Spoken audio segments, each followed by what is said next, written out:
Olá a todos, eu sou o Matheus Lassan, líder da Ação Restauracionista, e hoje nós teremos uma aula especialíssima com o nosso grande amigo, professor aqui, Lucas Nicásio, um membro da Ação, para falarmos sobre os gregos, as heresias orientais, o orientalismo que tanto tem crescido no Brasil e combatermos essa nefasta influência, não da verdadeira tradição católica do Oriente, mas a esse uso pernicioso querendo destruir a nossa tradição latina ocidental. E também com todas as heresias que tem envolvido nisso aí. Então, estamos aí já há alguns dias sem vídeo no canal, mas aí estamos voltando agora com força total. E começar a aula de hoje, se inscreva no canal, deixe seu like, comenta aqui embaixo, ortodoxos e gregos, assim o YouTube vai entender que esse vídeo é relevante, vai mostrar para cada vez mais pessoas. E vamos lá. O Lucas já é um amigo de um bom tempo, ele sempre me mandando assim, Matheus, olha só isso aqui dos gregos e Santo Afonso, e a patrística do oriental, e a comparação, as heresias. E aí, bem, tem esse livro de São Tomás de Aquino, que até hoje parece, creio que é a única obra canônica de São Tomás no Brasil, que não foi traduzida ainda para o português. Então a gente quer fazer uma apresentação sobre essa obra, que é muito importante, e é isso aí. Agora com a palavra, Lucas, pode ficar à vontade, meu caro. Opa, Matheus, vamos lá. Vamos iniciar a aula. Como o Matheus já apresentou, vamos introduzir essa obra de São Tomás de Aquino, contra os erros dos gregos, essa é a tradução para o português, e vamos lá. Pode, por favor, passar para o próximo slide? Beleza.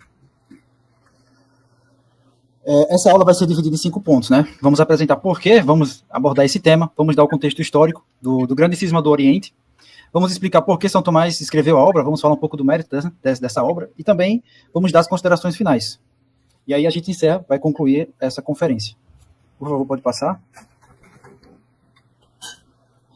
E aí que tá, né? Por que a gente tem que falar desse tema? Por que temos que introduzir essa questão dos erros dos gregos? Por que eles são tão importantes no contexto da crise da igreja, né? Primeiro, porque ele está essencialmente ligado com a crise, certo? Tem muito a ver com a crise da igreja. A crise da igreja não é uma questão meramente ocidental, como se o Ocidente exclusivamente fosse responsável pela degeneração do mundo, pelos problemas do mundo. O modernismo não é essencialmente ocidental, certo? É um processo de deslatinização ou desocidentalização, certo? É uma remoção, um esvaziamento da identidade do Ocidente, uma substituição dessa identidade pela expansão do Oriente, certo? E também a gente tem um efeito que a gente está trazendo, que é novo, acredito que ainda não foi exposto por ninguém, acho que talvez seja a primeira vez que estamos apresentando essa questão, que ela se retrata basicamente do falso ecumenismo e o efeito que causa na igreja, né? E como é que funciona esse processo que, de forma geométrica, de forma assim, bem contextualizada visualmente falando, ela tem um formato de redemoinho. Como é que funciona isso e o que é que tem a ver com o processo de crise da igreja? Pode avançar, por favor. E aí que tá, a gente precisa primeiro dar uma situação de como é que está a crise da igreja, como é que funciona a crise da igreja.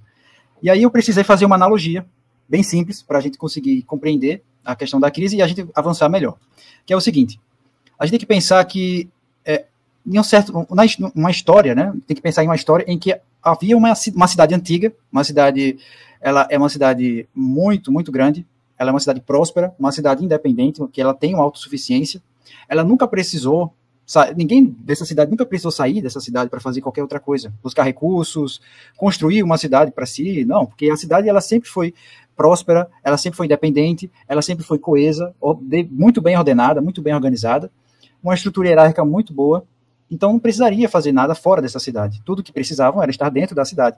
Contudo, desde que essa cidade foi construída, imagina, sim, a cidade teve um bom criador, um criador que ele planejou exatamente essa cidade para que ela perdurasse por todos os tempos, que ela durasse por todo o tempo. Ela nunca vai deixar de existir. Mas acontece que desde a criação dessa cidade é que ela vem sendo pesadamente atacada por vários inimigos, né? Vários inimigos vêm tentando destruir ela. Em alguns momentos, esses inimigos eles conseguiram adentrar nessa cidade, conseguiram saquear alguns pontos da cidade, conseguiram destruir, conseguiram infiltrar alguns de seus soldados dentro da cidade, mas a cidade nunca foi destruída, nunca foi tomada. Ela nunca foi totalmente saqueada. Não, isso nunca aconteceu.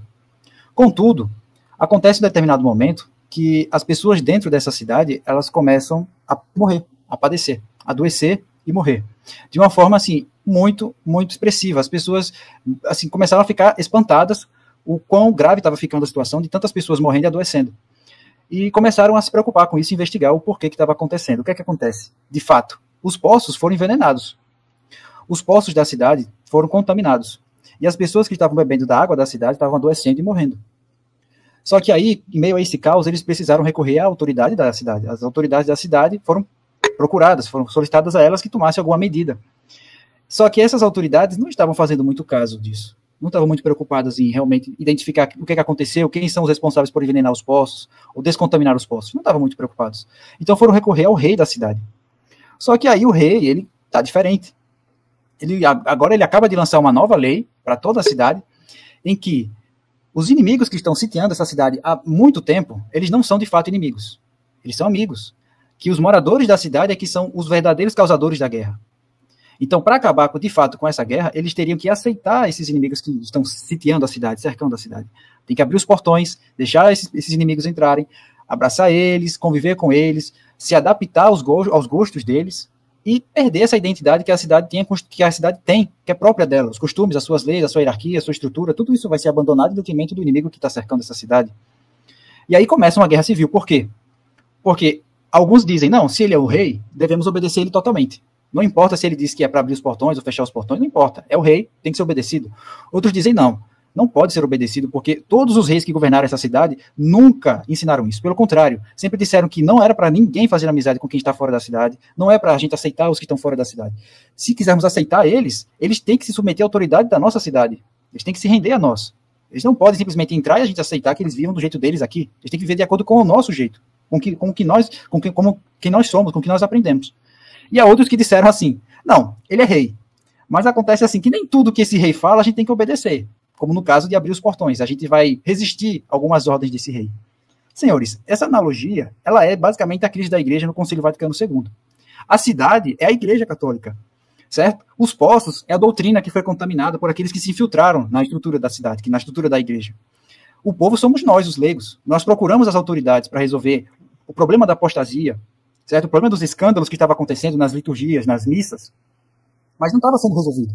Então, quando fomos olhar para o Papa, o Sumo Pontífice, o que acontece? Não, nós temos que mudar, nós temos que abandonar temos que abandonar a tradição, nós temos que mudar de acordo com o mundo, com o século, com a modernidade.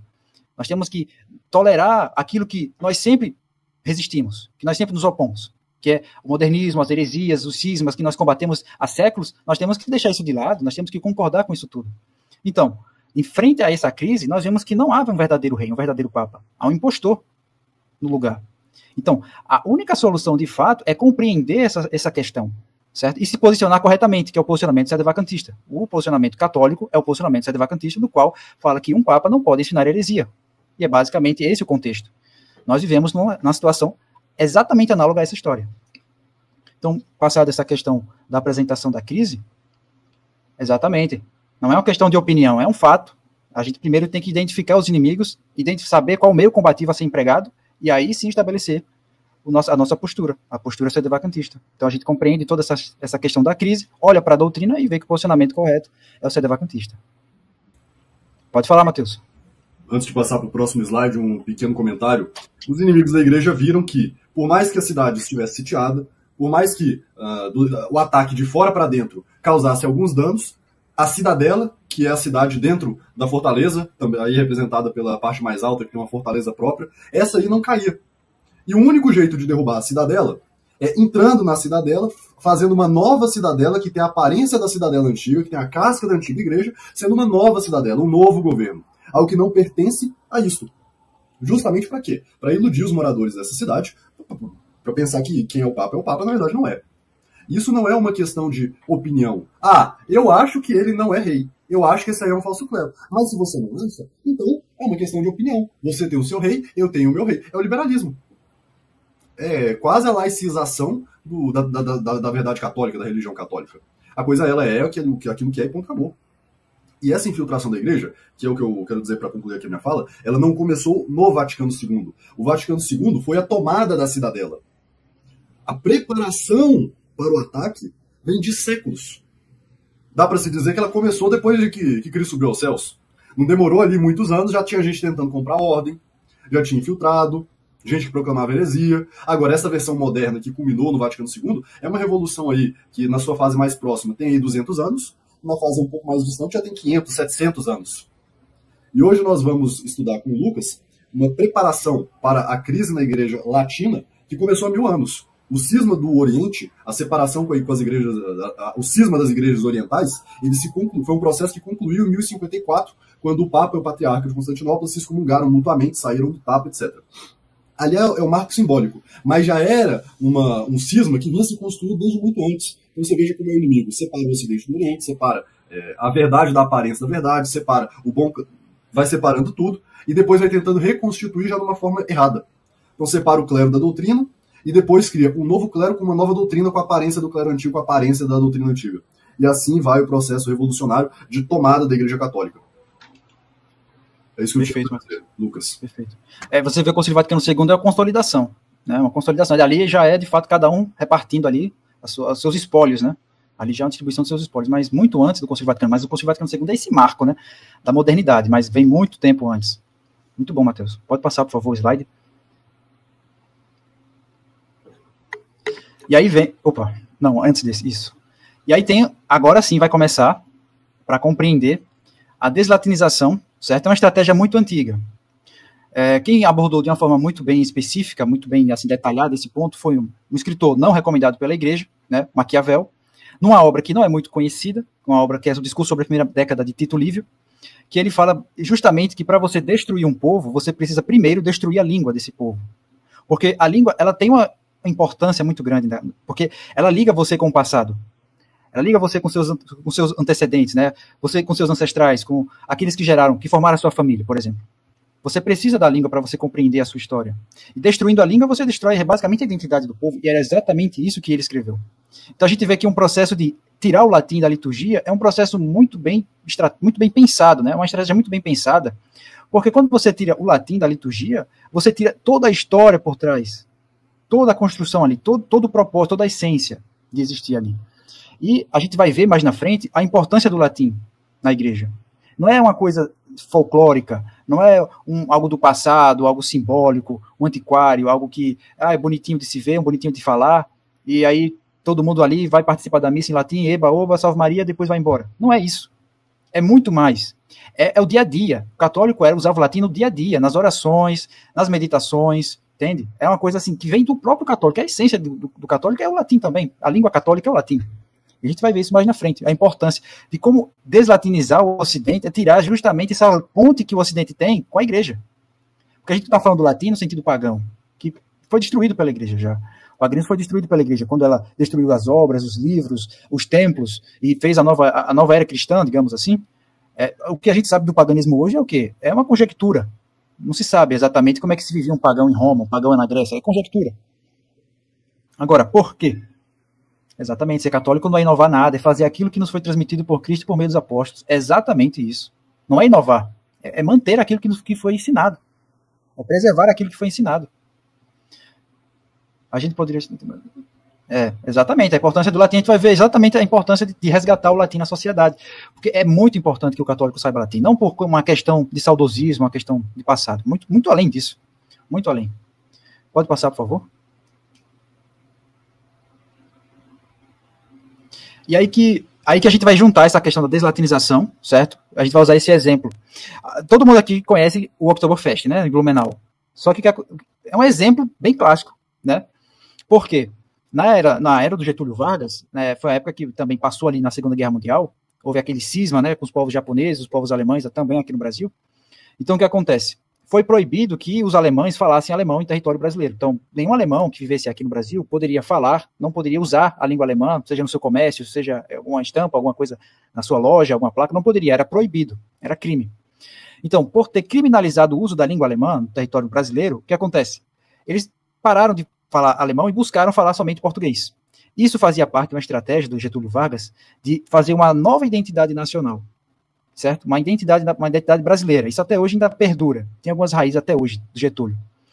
Só que o que acontece? Qual é a consequência desse problema? É que os jovens, a geração atual, ela se sente, de certa forma, assim, prejudicada por não conhecer a língua alemã. Eles, sendo descendentes de alemães, não sabem o alemão. Não conhecem as suas raízes, a sua história. Né? Eles não compreendem direito. E eles gostariam de aprender, só que não foi ensinado por seus pais. Justamente nesse contexto de perseguição. Então, da mesma forma, acontece na igreja. Então, quando a gente olha para o Oktoberfest Blumenau, a gente vê uma festa que é totalmente esvaziada, não tem nada a ver com a cultura alemã. Na verdade, ela é uma festa alemã, mas dentro de uma identidade nacional, uma identidade brasileira. Então, é uma construção por cima da outra, esvaziando a sua essência. Então, quando a gente vê o pessoal que vai para a festa do Oktoberfest, eles de fato não querem viver do modo alemão, de acordo com a cultura alemã. Eles só vão para aquela festa por um aspecto de saudosismo, com um aspecto folclórico. Algo assim, nostálgico, talvez, mas não passa disso. Então não é diferente dos católicos de hoje, quando vão para uma missa tridentina, vão com o mesmo pensamento, a mesma ideia. Ah, estou indo lá porque o latim é bonito, é uma língua diferente, é uma língua, né, bonita, os paramentos. E depois que acaba a missa, tanto faz, tanto fez. Tanto faz, tanto fez. Entendeu? É como se fosse visitar um museu, é como se fosse visitar um antiquário. Entendeu? Essa é a ideia. Inclusive tem um documentário muito interessante, está no YouTube, é um documentário pequeno, é Proibido Falar Alemão. Ele vai mostrar a história desses descendentes, né, que ainda vivem no Brasil, mas que passaram por esse tempo em que eles foram proibidos de falar a sua própria língua. Não foi diferente com os católicos, quando a gente vê a perseguição, né, ao uso do latim, a destruição que fizeram ao uso do latim. Por quê? Tem uma frase muito conhecida, só que ela é um fato, né? Foi Nietzsche que disse isso, que a gente só destrói completamente aquilo que a gente substitui. Então, se a gente tira o latim, a gente precisa de algo para substituir. Então a gente pode usar o vernáculo, a gente pode buscar o rito grego, a gente pode buscar qualquer outro rito oriental, para substituir, tirar essa identidade. Porque se tirar essa identidade, vai voltar justamente aquela questão totalmente de usurpação do anticristo, né? Vai ter aquela questão da vinda do anticristo. Mas se a gente conservar o latim, conservar o rito latino, o rito romano, a gente vai manter, vai preservar os ensinamentos apostólicos. A verdadeira tradição da igreja, né? A tradição da igreja. O Oktoberfest é o bloquinho alemão do... Exatamente, Matheus. O Oktoberfest é um bloquinho de carnaval, entendeu? Com roupinhas, aparentemente, né, do tempo alemão, da tradição alemã, aparentemente. Não passa disso. E é isso que fizeram, e estão fazendo com a igreja. Tirar o latim, tirar realmente a liturgia, para poder substituir por uma outra, e está totalmente corrompida. Totalmente corrompida. E é uma representação muito corrompida do que a tradição alemã, porque a Oktoberfest ela é tradicional do sul da Alemanha. O sul da Alemanha é mais católico. Você imagina se as católicas de lá iam se vestir desse jeito imodesto de hoje em dia. Só se fosse a escória, né? As mulheres da vida alemã, mas católico mesmo não participa, não veste os negócios desses. Óbvio. Zero. Isso daí é fantasia, entendeu? Isso é fantasia. É passar por um bloco de carnaval, exatamente. É o bloquinho de carnaval alemão de Blumenau na festa de Sapucaí. Não tem outra, é isso. Entendeu? Pode passar, por favor, para o próximo slide. E aí a gente vai usar de comparação. A gente tem aqui 4 documentos, 2 da Igreja Católica e 2 da falsa igreja. E é muito interessante porque a gente vai citar aqui a diferença. É uma coisa assim brutal, uma coisa que é muito evidente, certo? Muito evidente. O porquê de se tirar o latim. A gente já vê aí pela foto, né? Inclusive, a gente já vê aqui o Concílio de Trento, a gente vê uma missa tridentina, acredito que foi em 47 ou foi em 46 essa missa. Aqui do lado direito a gente já vê a missa nova, né? A missa do Montini, putativamente conhecido como Paulo VI. E a gente vê aqui a foto dos responsáveis pela mudança litúrgica, né? Ali em 64 a 64 a 69, eu acho. Se não me falhar a memória, de 64 a 69, a mudança litúrgica, né, a missa nova, que foram ministros protestantes, foram 6 ministros protestantes responsáveis pela mudança litúrgica. Então a gente já vê o porquê de tirar o latim. É uma perseguição antiga até, né? Uma perseguição antiga, já vem do século XVI, essa tentativa de tirar o latim da liturgia. Vamos lá, pode passar, por favor, para a gente citar um pouco desses documentos e a gente compreender. Pronto, essa daqui é a carta apostólica do Papa Pio XI, ele vai falar da importância. Eu gostaria de uma aula mais participativa. Se alguém puder, por favor, ler esse trecho, para todo mundo ouvir e compreender melhor. Por favor, um voluntário.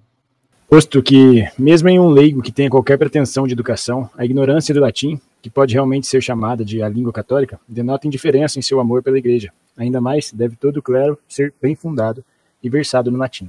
Certamente lhes compete defender a latinidade com ainda mais firmeza, pois sabem que foi com toda a violência que ela foi atacada pelos adversários da sabedoria católica, que, no século XVI, abalaram a concórdia que tinha a Europa na única doutrina da fé. Olha só.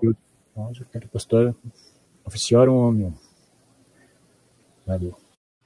Muito obrigado, Luiz. Exatamente isso, percebam. O latim é a língua católica, certo? Oficialmente é a língua católica, é uma língua que foi santificada até. Então ela é de uso perpétuo da igreja. Não tem como excluir isso dela, porque faz parte da igreja. E a intenção de tirar o latim do uso né, da igreja, não vem não vem de um primitivismo da igreja, algo antigo da igreja, pelo contrário, é algo moderno. É algo até contrário à fé católica, aos ensinamentos apostólicos. Pode passar, por favor, mais um trecho do documento papal. Mais um voluntário, por favor. O rito latino é o rito da Santa Igreja Romana, e essa igreja é mãe e professora de todas as outras igrejas. O rito latino deve ser preferido sobre todos os outros ritos. Segue-se que não é lícito transferir do latim para o rito grego. Papa Bento XIV, encíclica Aletes Sunt, 26 de julho de 1755. Perceba, né? Por que a gente vê esses pessoal neocon falando tanto, né, do rito oriental, incentivando a buscar o rito oriental, né? Falando até sobre uma certa, digamos, uma certa conservação da tradição, um aspecto modesto da liturgia, né? Mas a gente observa os documentos papais e a gente vê que a preferência, o rito latino é superior. A igreja romana é mãe de todas as outras igrejas, não tem como você dizer, não, esse é melhor do que outro. Não, o rito latino é superior aos outros, não tem comparação. Agora, por que elogiar tanto o rito oriental, mas quando falamos do rito tradicional, né, sem as mudanças aí litúrgicas, sem semana, posso falar aqui, né, Matheus? A semana maldita, né, do Bugnini. Maldita, pode falar sim. Semana maldita do Bugnini, todas essas mudanças aí. Agora, realmente não tem aquela motivação verdadeira, a motivação da qual a igreja ela ensina, né? Não tem essa questão de conservar, de prezar pelo rito latino. Agora, pelo rito oriental, é o primeiro a levantar o braço, a defender, a incentivar os outros, né? A incentivar os outros a procurarem rito oriental. Isso não pode acontecer. Exatamente, maldita, não tem como. Isso daí é só um dos. Tem outros aspectos também que se pode tratar, essas mudanças, que tiram a essência do rito, da missa. Já é uma porta, é uma ponte, né? É uma ponte para uma mudança. Pode passar, por favor. Eu ia comentar aqui no chat, colocar as liturgias latino e oriental em pé de igualdade é querer preparar o caminho para colocar as sés apostólicas em pé de igualdade. Ou seja, é querer colocar o Papa em igualdade com o Patriarca de Constantinopla, com os patriarcas de Alexandria e das outras sés apostólicas. Não é assim. Nós não acreditamos que o Papa seja um primeiro entre iguais. Nós acreditamos que ele é o chefe visível da Igreja Católica, superior a todos os outros, não tem igual, não tem acima, humano, não tem, ponto, acabou. Nosso Senhor falou a São Pedro, diretamente a ele. Ele não, olha, vocês são a pedra, vocês... Não, ele falou somente a São Pedro. Então a igreja, ela desde aquele momento ali, ela tem a estrutura monárquica. Não é uma pentarquia. Isso aí já é uma tentativa de reduzir o poder do Papa. Você vai igualar os outros, manter o Papa igual aos outros, perdendo aquela capacidade de autoridade, e você vai fazer eles submeterem a quem? O imperador. Porque quem que nomeia o patriarca? O imperador. É absurdo. Então. Absurdo. Igualar o rito romano com o rito grego. Absurdo. Uma das intenções dessa aula é falar justamente contra essa orientalização do Ocidente. Quem liberou a haver igrejas orientais no mundo ocidental foi o antipapa Paulo VI, o usurpador. Com qual intenção? Primeiro, esta, que está sendo dita, de reduzir o valor da língua latina. Porque, então, todas as igrejas de todos os tempos aqui no Brasil e nas Américas sempre rezaram o rito latino.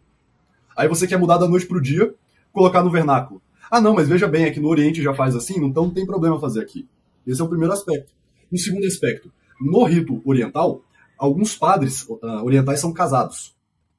Os bispos não são casados, mas os padres, alguns são casados. Tem toda uma série de requisitos, não é qualquer um que pode ser casado e ser padre, mas enfim, o Paulo VI e esse modernismo que quer abolir o celibato clerical, que é contra o celibato, eles colocam esses padres no Ocidente, através dessas igrejas uniatas, os ucranianos, os melquitas aqui no Brasil, que tem bastante, para colocar em pé de igualdade padres casados com padres solteiros.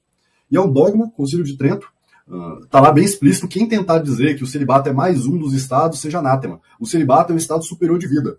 Foi assim que o Nosso Senhor viveu. Então trazer essa cultura orientalista para o Ocidente não é só, vamos aprender um novo rito. É desfazer todo um trabalho de 500 anos aqui nas Américas, de 1.500, 2.000 anos da Igreja Católica no Ocidente, e preparar o caminho para a abolição do celibato. E as pessoas que compram essa história, ainda que de boa vontade, estão erradas. Estão trabalhando com o inimigo e não sabem. Aqui a gente não tem o costume de ficar omitindo nomes, então, por exemplo, agora aqui no Brasil, o Lourenço Lazarotto. É um absurdo. Por quê? Porque é contra o Papa Francisco, o Papa para ele, né? Contra o Papa Francisco, não pode obedecer, então eu vou para o Oriente. Ou seja, em vez de resolver o problema, agrava o problema. Tá errado. Não é assim a coisa. Não, então traz para cá e tá tudo certo. Não é assim que a coisa funciona. Tem toda essa carga que nós estamos trazendo aqui. Todo esse significado, toda essa má intenção das pessoas que trouxeram o orientalismo para o Brasil. Por isso nós não somos contra a liturgia oriental, mas nós somos contra a liturgia oriental no Ocidente. Nós somos contra essa tentativa de orientalização do Ocidente. Não é assim que a coisa funciona. Perfeito, Matheus. É exatamente isso daí. Não tem porquê, sendo latino, procurar, né, viver do jeito grego, viver do jeito oriental. Sou latino, tem que realmente respeitar isso e viver disso. É isso que nós somos. Agora vejam. Uma coisa também é desse modo, colocando tanto o Ocidente quanto o Oriente em igualdade. Bem, então acaba que é preparação do caminho para que todos sejamos iguais. Essa história de que todos somos iguais acaba terminando no que todos somos iguais a Deus. O Lucas vai falar sobre essa influência gnóstica entre as seitas orientais, eu digo os cismáticos do Oriente, mas começa assim, começa pequeno e vai crescendo mesmo. Isso aí. Pode passar, por favor, o próximo slide. Olha só a diferença, viu? Aqui já é Sacrosanto Concilium, né, do Montini. E aí eu não vou colocar o texto todo, peguei só esse artigo, esse parágrafo, para entender como é que ele relativizou o latim. Ele colocou o latim igual ao vernáculo, mas assim, não tão igual. O vernáculo ele pode ser até melhor do que o latim, porque ele dá mais capacidade para o leigo participar da liturgia. Ele pode participar ali da consagração, ele pode participar ali dos sacramentos. O padre não vai ficar sozinho. O leigo vai participar também. E isso daí é fruto de uma discussão dentro do clero de um retorno ao primitivismo na igreja, né? Não, como era a igreja antes de vencer Roma? Será que a liturgia ela já era latina? Ou, não sei, qual que língua eles usavam? Como é que era o rito? Então, nessa tentativa de retornar ao primitivismo, que não é correta, né, é que começou a implantar essa ideia, juntamente com a ideia protestante, de suprimir o latim, de acabar com o latim na liturgia. Isso aí Calvino fez, Lutero fez, Zwinglio fez, tantos outros fizeram também, não foi diferente aí na questão do documento, né, pós-Concílio Vaticano II ali, Sacrosanto Concílio do Montini.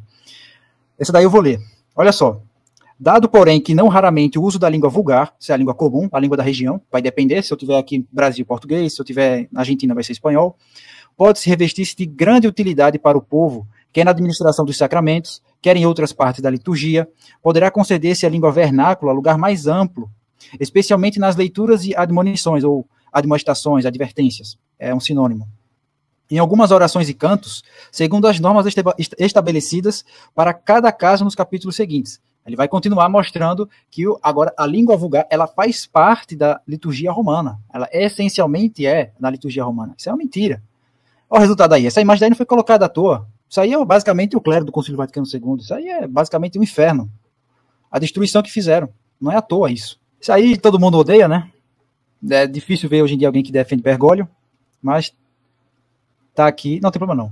Tá aqui, documento. Aqui ele vai já eliminar qualquer capacidade de fazer uma missa do rito tridentino, ou melhor falando, que pegue antes das modificações na liturgia. Aqui ele vai cortar as pernas, digamos assim. Por quê? Se for realizada a missa tridentina, ela deve ser feita com observação das mudanças litúrgicas.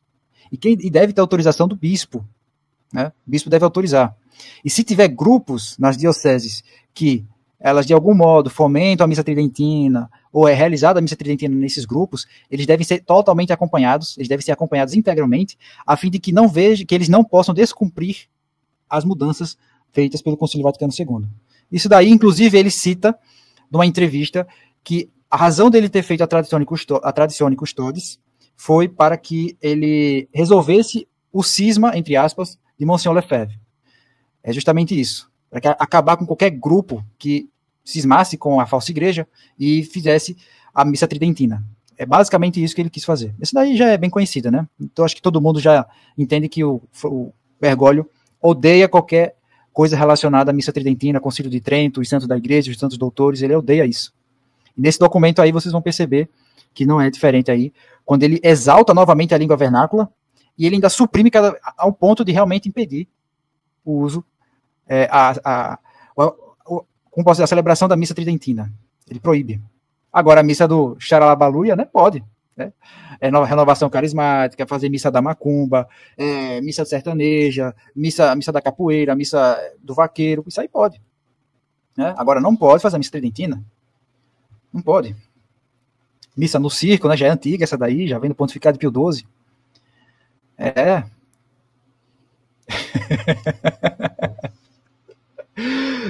Minha gente, isso aí é complicado, né? Mas é o que aconteceu. E vocês percebem a malícia, né? Começa com aquele discurso, olha, a gente pode deixar o latim aqui, mas a gente vai usando mais o vernáculo. Daqui a pouco o vernáculo ele já toma o lugar do latim, daqui a pouco o latim já é, não, isso aí ninguém usa mais, deixa pra lá. Isso aí não faz parte. Tem gente que diz até que a missa nova é mais tradicional do que a missa tridentina. Absurdo. O que é que essa pessoa sabe da fé? O que é que essa pessoa sabe do catecismo? Não sabe nada. Nada. Exatamente. O trabalho feito por Bento XVI, Ratzinger e Bergoglio, conhecido como Francisco, nada mais é do que tentar fazer uma antítese dos posicionamentos da resistência, da fraternidade, para tentar fazer um contraponto e ali suprimir qualquer capacidade de reação. Por quê? Porque eles querem aperfeiçoar o avanço do modernismo, aperfeiçoar o avanço da falsa igreja. Pode falar, Matheus? Fica à vontade. Brevíssimo comentário. O moto próprio do Bento XVI, ele nada mais é do que a tentativa de colocar não mais o latim em equiparação com a língua vernácula, mas a língua, não mais a língua vernácula em comparação com o latim, mas o latim em equiparação com a língua vernácula. Ou seja, se no passado, para colocar os dois em pés de igualdade, colocava primeiro o português, primeiro o vernáculo, e para alcançar o latim, agora que o latim ficou muito para trás e surgiu aí uma dissidência, vários grupos conservadores falando da missa em latim, aí você fala, tudo bem, você quer a missa em latim? Então eu dou a missa em latim desde que você equipare a missa em latim com a missa nova. Ou seja, o rito extraordinário não é mais o rito ordinário da Igreja Católica. É um rito extraordinário para rezar de vez em quando, em ocasiões especiais, etc, coisa e tal. Isso aqui não é para o povo, é para pessoas extraordinárias. Ou seja, cria até uma segregação dentro da igreja. Não existe uma única liturgia para todos os fiéis católicos. Há liturgias e liturgias. Liturgias e liturgias. Tudo isso está descrito no artigo do Padre Checada. A gente vai colocar aqui na descrição, pedir até para subirem no nosso site esse artigo, a armadilha da missa moto próprio, The Moto próprio Trap, em inglês. Ele tem um vídeo, seria muito legal legendar, em que ele comenta essas questões também, de como é uma resposta da antítese do modernismo, ou seja, tem o modernismo, então nós vamos nos opor ao modernismo e criar uma terceira coisa que não é a tradição de verdade. É uma criação humana subproduto de vários conflitos internos. É isso. Posso passar? Pode passar. Até porque o nome Novus Ordo já coloca a missa tridentina como antiga, né? Quando fala Novus Ordo, a missa nova, a gente está falando da missa tridentina como antiga, como velha, ultrapassada, lá atrás. Até no sentido da língua mesmo, da terminologia, já é inteligente nesse sentido de colocar essa ideia do ultrapassado. Pode passar, Matheus. Aí vem essa questão da expansão do Oriente, né? Porque como a gente está tirando o latim, a gente está tirando a essência, né, da igreja, ou a língua católica, está tirando a identidade dos povos, que é justamente a igreja, né? A gente está falando da igreja que evangelizou os povos, converteu os povos, fez esses povos crescerem, se estruturarem, se desenvolverem para evangelizarem outros povos, demais povos. Então, veja a importância que a questão ocidental tem com a igreja romana. É muito forte. Como ela está sendo atacada, como isso está sendo suprimido a todo instante, a toda força, então o que é que vai ser, qual é a estrutura que vai vir para substituir? O Oriente.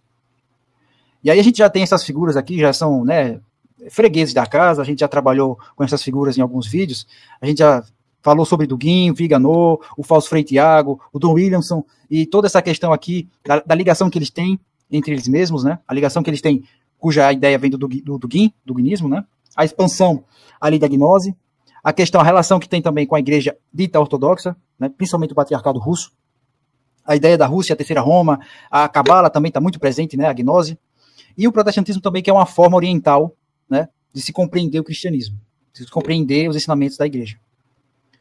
Passado aqui a introdução sobre a expansão do Oriente, pode prosseguir. E aí, para a gente falar da expansão do Oriente, a gente tem que tocar em 4 pontos, né? A primeira deles é a disseminação da gnose. Depois a gente vai falar sobre a migração cultural, a gente vai explicar sobre o duguinismo, e a gente vai falar sobre um fenômeno muito, muito bem conhecido, que é a questão da judaização, mas agora não é só a judaização, também vem a islamização. Já tem incorporado já dentro do Ocidente já ideias islâmicas, isso daí a gente já está começando a ter com cada vez mais força. Pode passar, por favor? Aí, falando de gnose, a gente também já tem um vídeo aqui no canal, falando sobre gnose.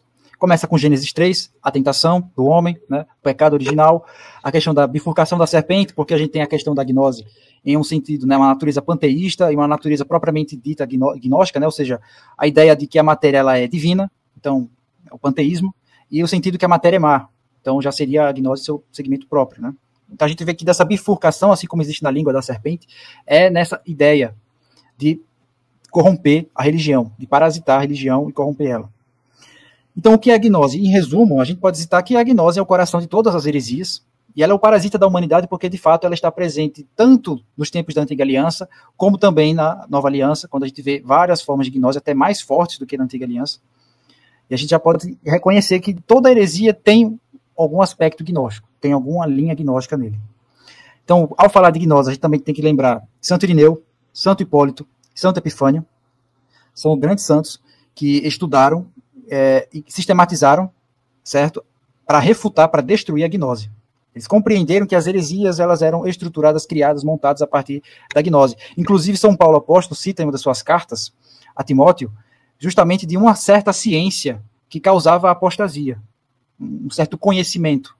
E esse conhecimento é que nós estamos tratando, né, a gnose, que é basicamente a falsa revelação. Nós temos a verdadeira revelação dada por Deus ao homem, que ele se revela ao homem, e o demônio, Lúcifer, ele traz uma distorção dessa revelação, fazendo uma corrupção dessa revelação. Então, falando sobre Santo Irineu de Leão, ele vai trazer pela primeira vez a gnose nesse sentido mesmo, do coração da heresia, da essência das heresias, por isso que ele é bem conhecido por isso. Santo Hipólito e Santo Epifânio continuam esses estudos, a estruturação, a sistematização desses estudos e a refutação da gnose, destruição da gnose. E a disseminação da gnose, ela não é só uma questão religiosa, ela é política também, certo? Por quê? Por trás da política é a religião. Por mais que seja uma ação política ateia, ela tem uma natureza religiosa. E todo levante político é um levante espiritual. A gente percebe isso principalmente na política do século XX. Ali não foi meramente uma ação para organizar, para estruturar a nação, a civilização, mas trazer uma nova ideia espiritual sobre o Estado, uma ideia espiritual sobre o povo, uma ideia espiritual sobre a terra. E isso daí é fortemente gnóstico, principalmente romântico, né? Que é uma semente da gnose. Só há duas religiões, duas bandeiras, a cruz de Cristo e o reino de Satanás. Exatamente. Não tem para onde correr. E aí vem um alerta, né? Porque vendo aquelas aulas do professor Orlando Fedeli sobre o curto-circuito na história, a gente compreende que nós somos a geração pós o terceiro curto-circuito, que é basicamente pós-Segunda Guerra Mundial, quando você já tem ali um avanço enorme do sistema do anticristo, principalmente do seu braço secular. O braço político do anticristo basicamente já está muito, se não estiver consolidado, ele está muito próximo, né? A gente já tem uma estrutura internacional, uma estrutura global, como a ONU, a gente tem uma estrutura global não só em sentido militar, né, que vem os capacetes azuis, né, os peacekeepers, né, acho que é esse o nome. Tem uma estrutura de saúde mundial, a gente já tem um sistema mesmo político já que veio para substituir a estrutura política que a igreja tinha, que ela que organizava, ela que trazia a diplomacia, fazia a diplomacia, ela que acabava com as guerras, que fazia a mediação entre os povos, entre os reinos. Agora a gente tem uma estrutura satânica, anticristã, fazendo esse papel. Mas o anticristo ainda não conseguiu fazer um braço espiritual. Ele ainda está tentando fazer isso. E é basicamente esse alerta que nós temos que ter, né? Que a gente já está muito próximo, já se passaram 3 curtos-circuitos na história, o protestantismo, né, a Revolução Francesa, e agora a gente tem a questão da Segunda Guerra Mundial, que funde aquelas ideias gnósticas, né, comunistas, né, de socialismo utópico, socialismo científico, né, uma gnose sentido panteísta e uma gnose sentido mais individualista. Pode passar, por favor?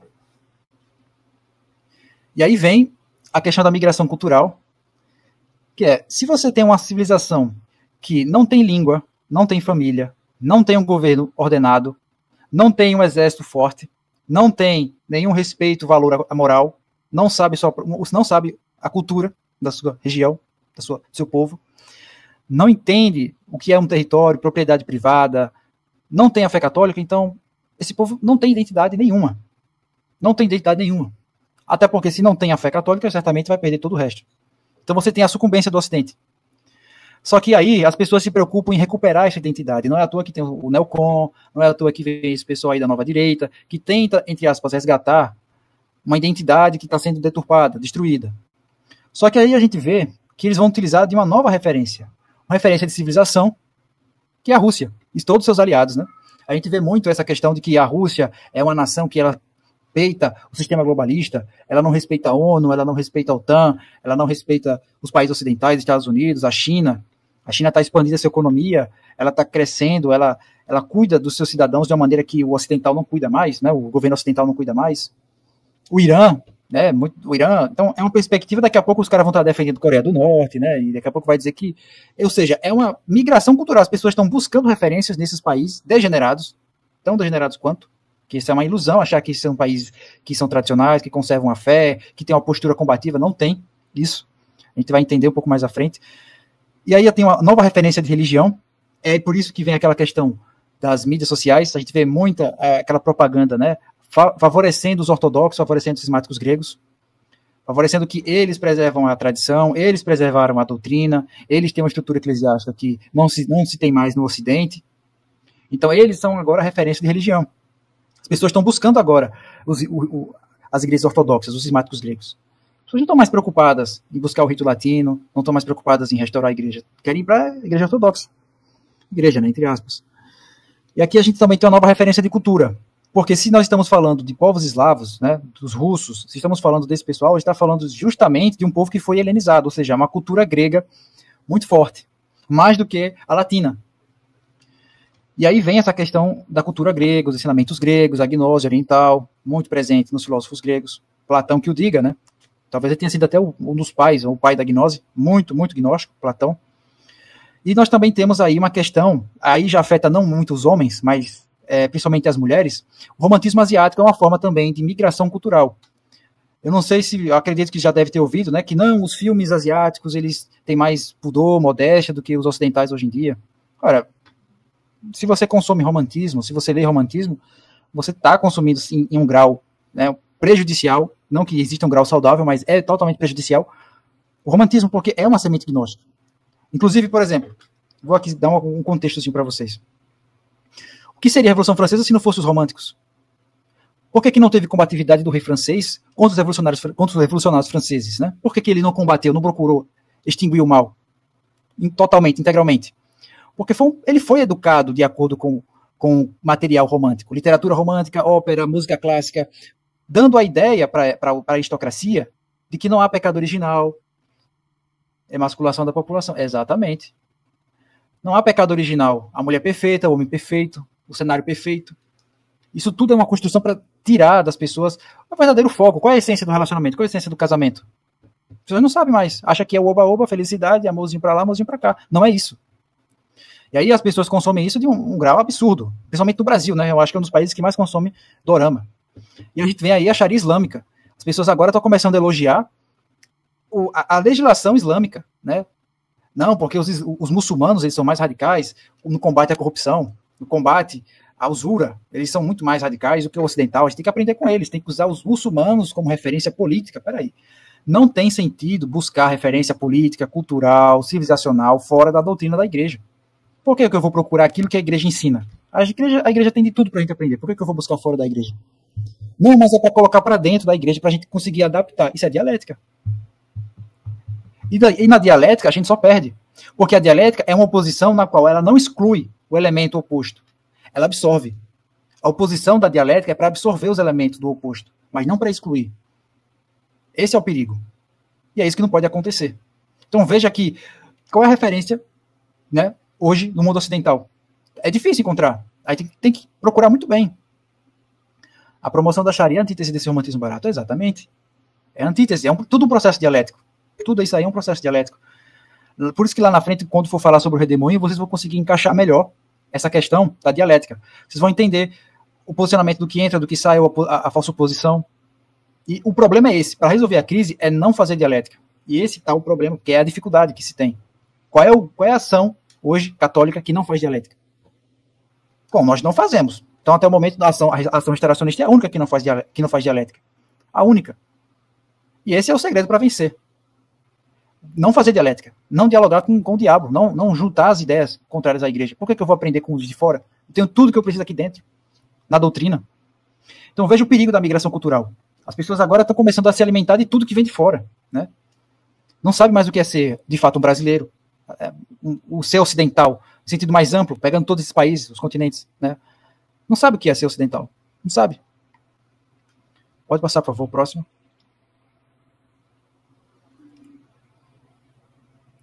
Nós estamos certos e todos os outros estão errados. É isso. Mas você... não é não, a gente é, então prove. Então vamos aqui, expor realmente como é que funciona, né? Para ver se de fato a gente está errado, se vocês estão certos. Aí a gente está disposto a provar isso. Problema nenhum. A gente gosta do debate, a gente gosta de sim participar, né? Pode vir. Se quiser botar a prova de fogo, a gente prova aqui sem nenhum problema que a gente está certo, né? Agora vamos explicar o que é duguinismo. Aí a gente já volta para aquela questão do falso Frei Tiago, do Dom Williamson, né? Do Viganò. Estão ligados a Dugin, que por sua vez tem uma célula aqui no Brasil chamada Nova Resistência, que é encabeçada por Rafael Machado, mais uns 3, salvo engano. Inclusive, já foi feito um vídeo pelo próprio Dugin, que essa célula aqui no Brasil ela é a maior da América do Sul. A base do duguinismo na América do Sul é a Nova Resistência, que nasceu dentro do PDT, e tem aí uns colaboradores. Tem uns colaboradores aí, Farinazo, tem também suspeitas aí daquele Saquarema, né? Saquarema também tem um diálogo parecido, muito próximo, essa questão do nacionalismo, né? A defesa do nacional desenvolvimentismo, acho que é esse o termo.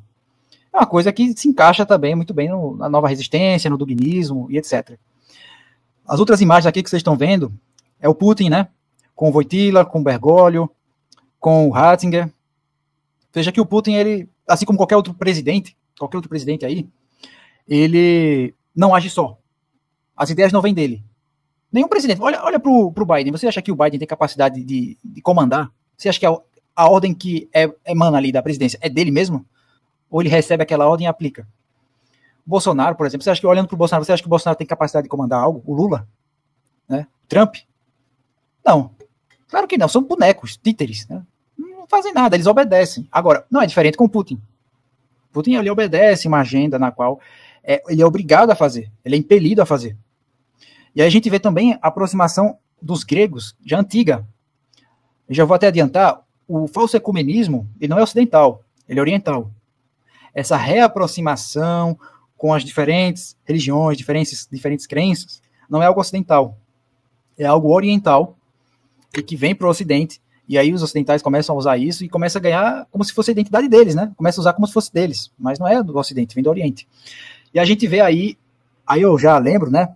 Do Código de Direito Canônico, muito importante, a transgressão grave, que é a intercomunhão.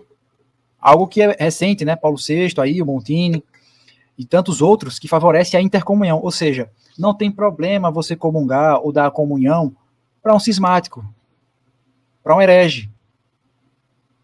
Não tem problema. Está errado. O Código de Direito Canônico, 1917, condena isso. A comunhão é o principal, é o maior tesouro da igreja. Entende? É o maior tesouro que nós temos. Certo? O milagre da transubstanciação, o sacramento, né, da comunhão ali, a Santa Eucaristia, ali é o nosso tesouro. E você vai dar para qualquer um? Claro que não pode acontecer. Então, na observância do Código de Direito Canônico, não se pode acontecer isso. Não pode acontecer. E é o que mais acontece. É o que mais acontece. Aí a gente vai explicar um pouco agora, pode passar, por favor, do duguinismo.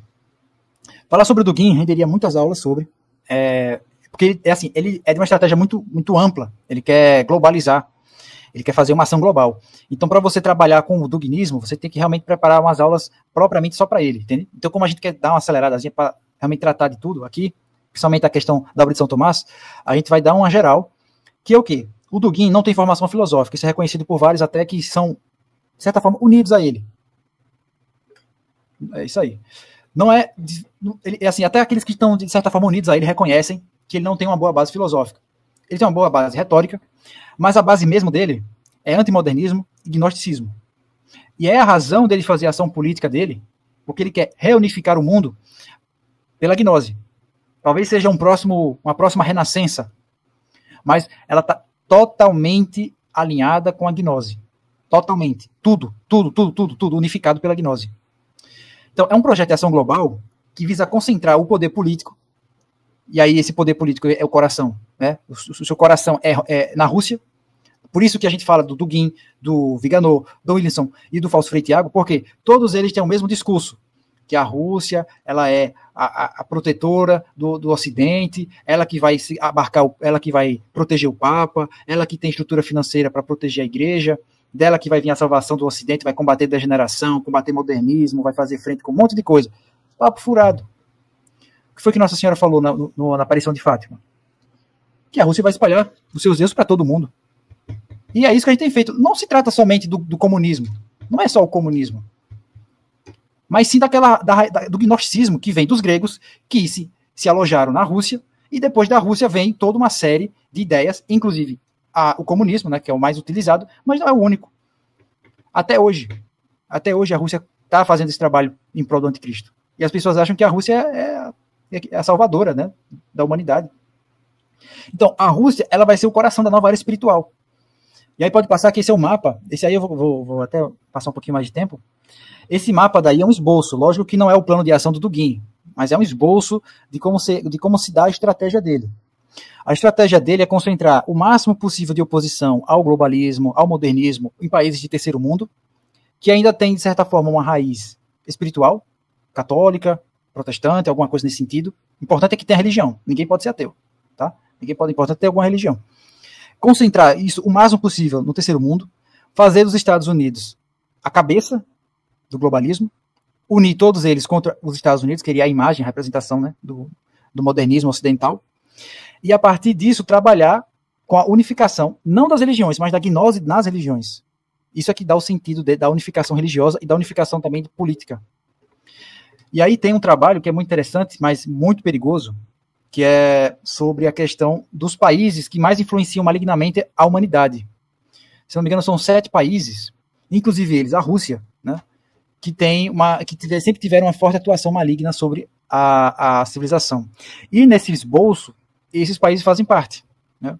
Egito, Sudão, a Nigéria também está englobada nisso, salvo engano. E isso daí é uma ação muito complexa, lógico, isso aqui é um esboço, mas perceba que os países que mais apresentam ação, pensamento próximo do Dugin, são os países do terceiro mundo mesmo. Principalmente o Brasil agora. Principalmente o Brasil. Pode passar, por favor.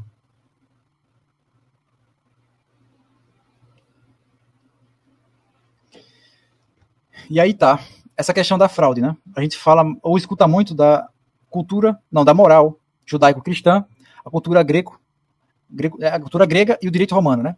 A gente viu muito isso aí dos neocons, principalmente o Olavo de Carvalho. Só lembrando, tá? Aqui nós vamos falar do judaísmo numa perspectiva religiosa, porque nós somos católicos e queremos que o mundo inteiro se torne católico. É importante deixar isso aqui bem claro. Exatamente. Sendo católicos, nós queremos a conversão dos judeus e a salvação deles. E não concordamos com crimes contra nenhum tipo de povo. Exatamente. Então, a gente vê muito essa disseminação, né, principalmente protestante, a questão do judaísmo, né, uma equiparação, ou o cristianismo saiu do judaísmo, ou não, o judaísmo ele complementa o cristianismo porque tem a mesma criação, a mesma essência. A gente já vê essa situação aí falso-ecumenista nos podcasts, em programas, até o Bergoglio também favorece muito. Acho que em Abu Dhabi, né, aquela construção de um templo budista, não, templo muçulmano, uma sinagoga e uma capela, né? Seriam as 3 religiões abraâmicas, algo nesse sentido. Então a gente vai trabalhar que isso aí é uma fraude. Começou com judaico-cristão, hoje em dia já está judaico-cristã muçulmana. Você pode passar. Aí aqui fala, né, como a gente introduziu a questão do judaísmo. O judaísmo nada mais é do que um entendimento errado, né, uma compreensão errada da antiga aliança. Nós temos que entender que a antiga aliança era com o povo hebreu. Jesus Cristo é o mediador da antiga para a nova aliança. Então a nova aliança é feita a partir de Jesus Cristo.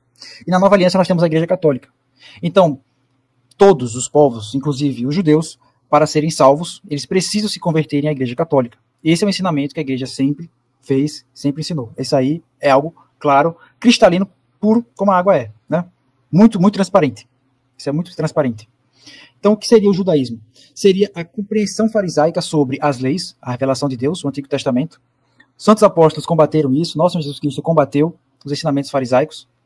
Claro, sendo uma falsa revelação, era uma gnose na antiga aliança, na revelação, certo? Então, sendo uma corrupção da antiga aliança, isso impede que os judeus, de fato, se convertam, reconheçam que nosso Jesus Cristo é o Messias, que ele é Deus, e venham, de fato, serem salvos. Então, eles ficam realmente como um véu em seus olhos, e isso impede a conversão deles. Então, aqui eu cito um exemplo bem clássico, né, que São Paulo, ele tinha, assim, uma credencial. Ele era descendente da tribo de Benjamim. E ele também tinha uma formação rabínica, né, ele estudou com Gamaliel antes de se converter. Então, quando ele vai a Bereia, ele vai para uma sinagoga e ele usa essa credencial para ensinar. Só pode ensinar na sinagoga quem realmente tem formação rabínica. E ele tinha. E ele ensinou os ensinamentos do nosso Jesus Cristo. Resultado, os judeus na sinagoga se converteram. Certo? E como prova da conversão dos judeus, eles buscaram ler as escrituras, porque eles não tinham conhecimento das escrituras, mas tinham conhecimento do Talmud sobre as escrituras. Eu digo as escrituras, eu digo ali do Pentateuco, né? Ali dos livros Gênesis, Êxodo, Levítico, Deuteronômio, que são as leis, os preceitos que Deus estabeleceu na Antiga Aliança.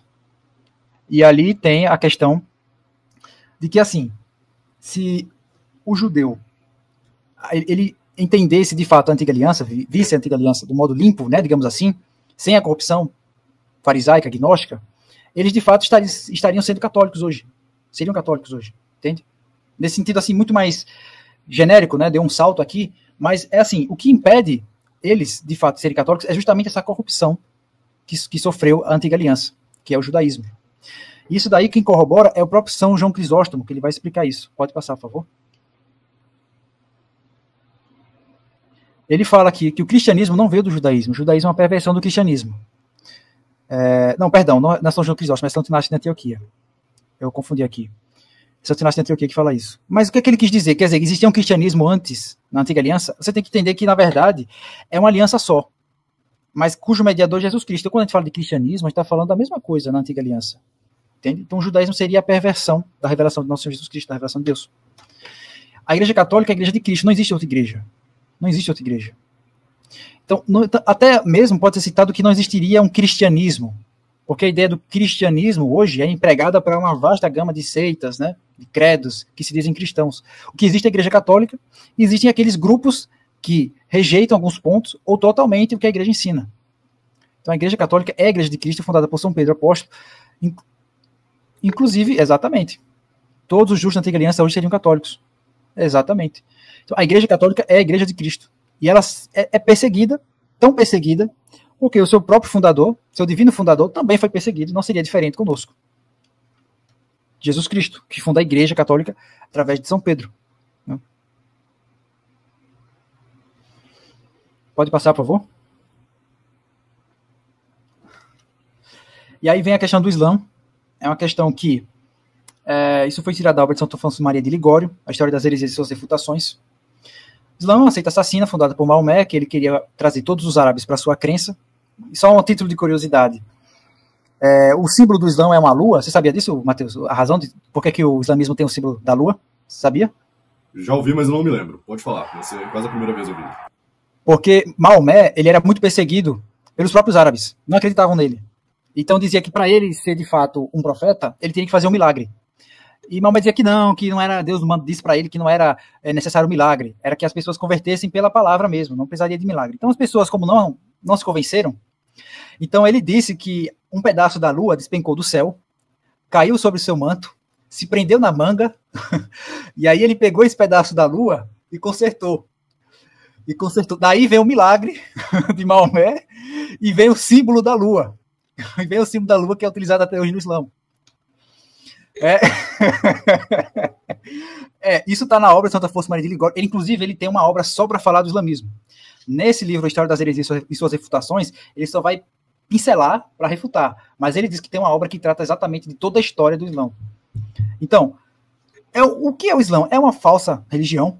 É feita através de uma falsa revelação de um anjo que se disse, né, que se proclamou ser o arcanjo São Gabriel, certo?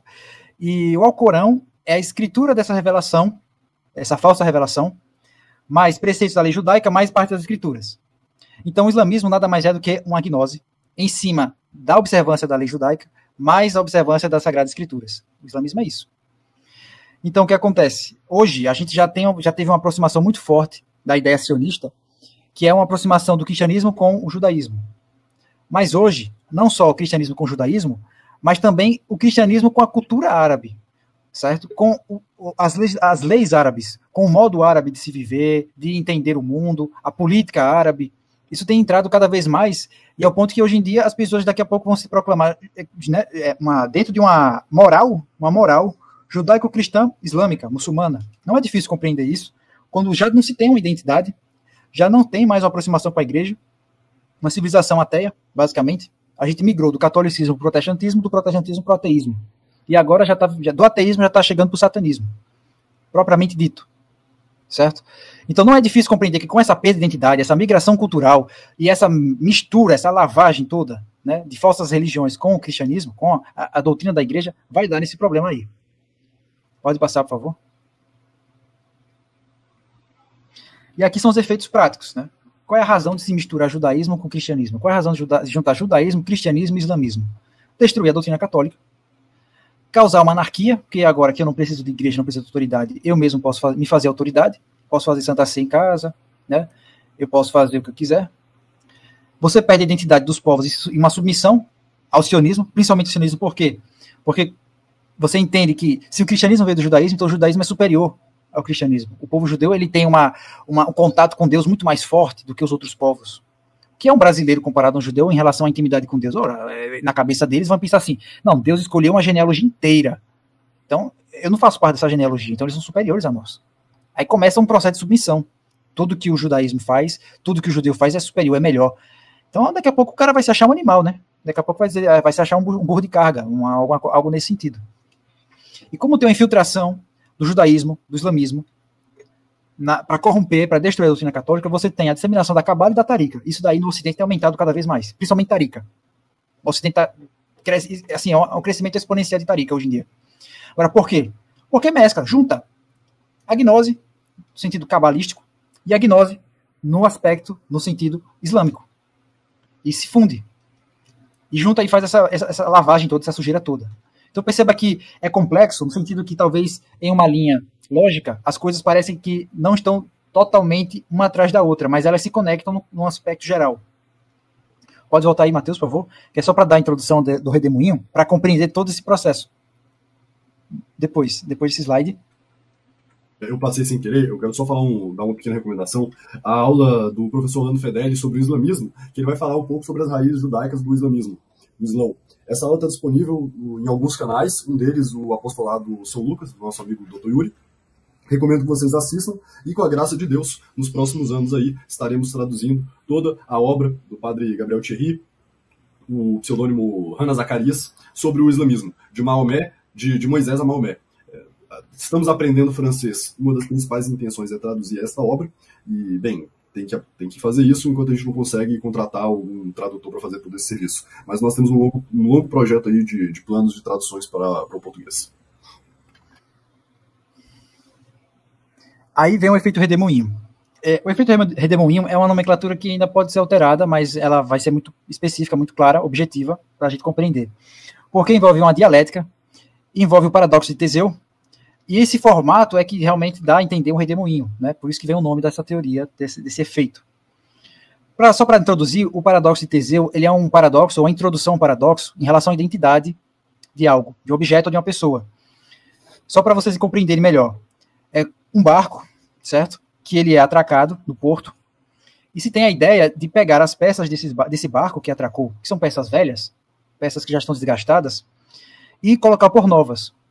Só que em vez de descartar as peças velhas, usar para construir um novo barco. Então, quando ele vai fazendo esse trabalho de substituição, peça velha por peça nova, e construindo um barco a partir da peça velha, você tem dois barcos. O barco original, que está totalmente renovado, e um barco que foi construído do zero a partir daquelas peças velhas. Só que qual seria o verdadeiro barco? Esse é o paradoxo, ou a introdução ao paradoxo, entende? Então, esse é o objetivo do anticristo. Ele quer fazer a sua estrutura a partir da estrutura da igreja, para trazer uma confusão de identidade. Você vai estar na estrutura do anticristo, achar que é a estrutura realmente da igreja, você vai achar que está na igreja, mas você está dentro da estrutura do anticristo. E você não vai conseguir saber diferenciar se você não estiver devidamente atento. É por isso que essa parte aqui vai ser importante para compreender como é que funciona isso. Pode passar agora, por favor.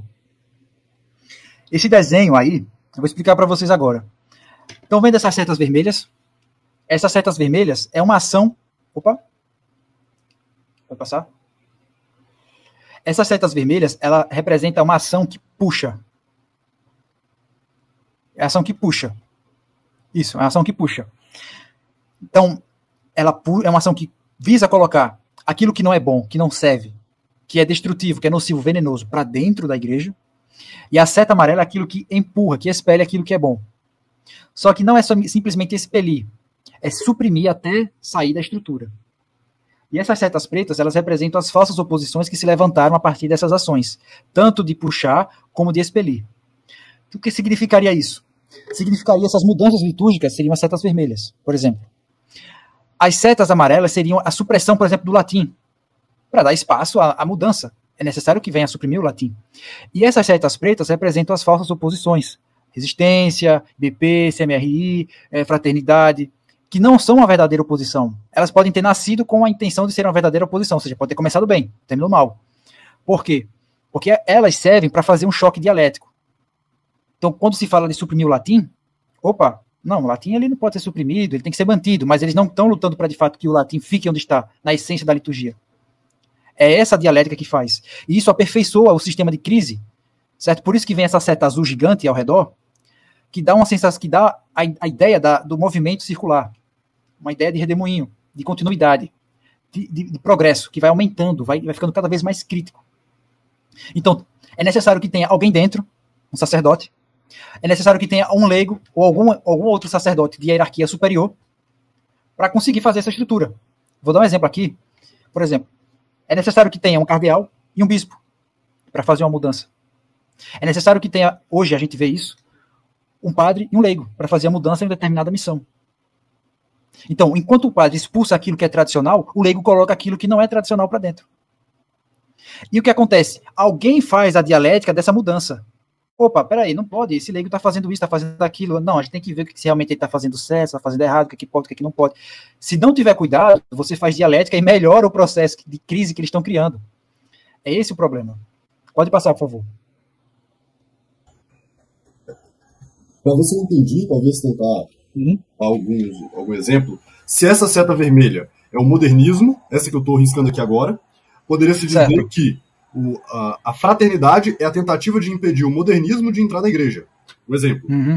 E desse resultado, entre o confronto entre quem quer colocar o modernismo e não deixar o modernismo entrar, acaba saindo a doutrina, essa seta amarela. Sai a verdadeira doutrina. Só que alguns neoconservadores acham que saiu demais. Então aparece um senhor Paulo Ricardo, o vulgo padre Paulo Ricardo, falando, não, mas peraí, também tem que ter missa em latim.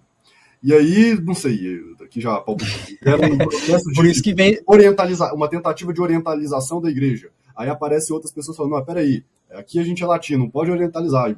E aí a coisa vai indo, é mais ou menos assim, não é, Lucas? Exatamente. Aí essa seta ao redor é justamente para mostrar que esse é um ato contínuo. Ele só vai ficando cada vez mais crítico, mais crítico, mais crítico, mais crítico. Então o efeito é como se fosse um redemoinho. Ele está girando. Ele está criando um vórtice. Esse movimento mesmo, como se fosse um furacão, um redemoinho. Exatamente, esse movimento. Ele não para. Não para. Entendi. Por quê? É tudo baseado na dialética. É tudo construído por uma dialética. É por isso que, assim, toda vez que se faz uma dialética, que entra em dialética, tu perde. Porque você está gerando uma síntese. E para destruir a síntese, você faz parte dessa síntese. Então você já vai se tornar um alvo também da destruição. Então você faz parte da estrutura. Pode passar. Muito interessante essa teoria. Ficou bem elucidativo para dizer o que é a dialética. Muito, muito claro. Basicamente, olha só, o que está ali em cima, girando e entrando no redemoinho, é o que não pertence à igreja, à doutrina. Vamos supor, a gnose está entrando ali na igreja. O que está no miolo do redemoinho é o que é bom. E ele está sendo expelido por baixo. Ou seja, é uma supressão daquilo que é bom. Ele não é imediatamente tirado, expelido. Ele tem que ser suprimido até sair. Por exemplo, o que foi que aconteceu com São Simão de Trento? Ele foi suprimido até deixar de existir. Não o santo, mas a devoção ao santo foi suprimida até ser removida. É um exemplo. Pode passar, por favor. A mesma coisa é o furacão, né? A gente vê essa massa pesada em cima aqui, essa massa escura das nuvens, representa justamente aquilo que não presta, aquilo que não serve, aquilo que não faz parte da igreja, da doutrina, e entra. Mas existe algo dentro da estrutura da igreja que está sendo também expelido por baixo, até ser jogado fora da estrutura. Pode passar. Outro exemplo seria a máquina de lavar. Porque na máquina de lavar você limpa toda aquela estrutura da roupa, né? Todo o tecido, você remove tudo, você limpa tudo. E é um movimento também parecido, né? Um movimento dali circular, contínuo, não para. E também tem uma analogia da máquina, que esse movimento dialético da crise, ele parece natural. Ah, não, mas é evolução dogmática. É algo normal, vai aumentando, vai mudando. Parece natural, mas é totalmente artificial. Totalmente artificial, é como uma máquina.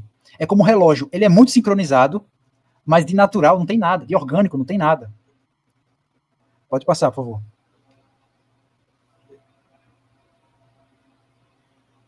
E aí tem essa questão do paradoxo de Teseu.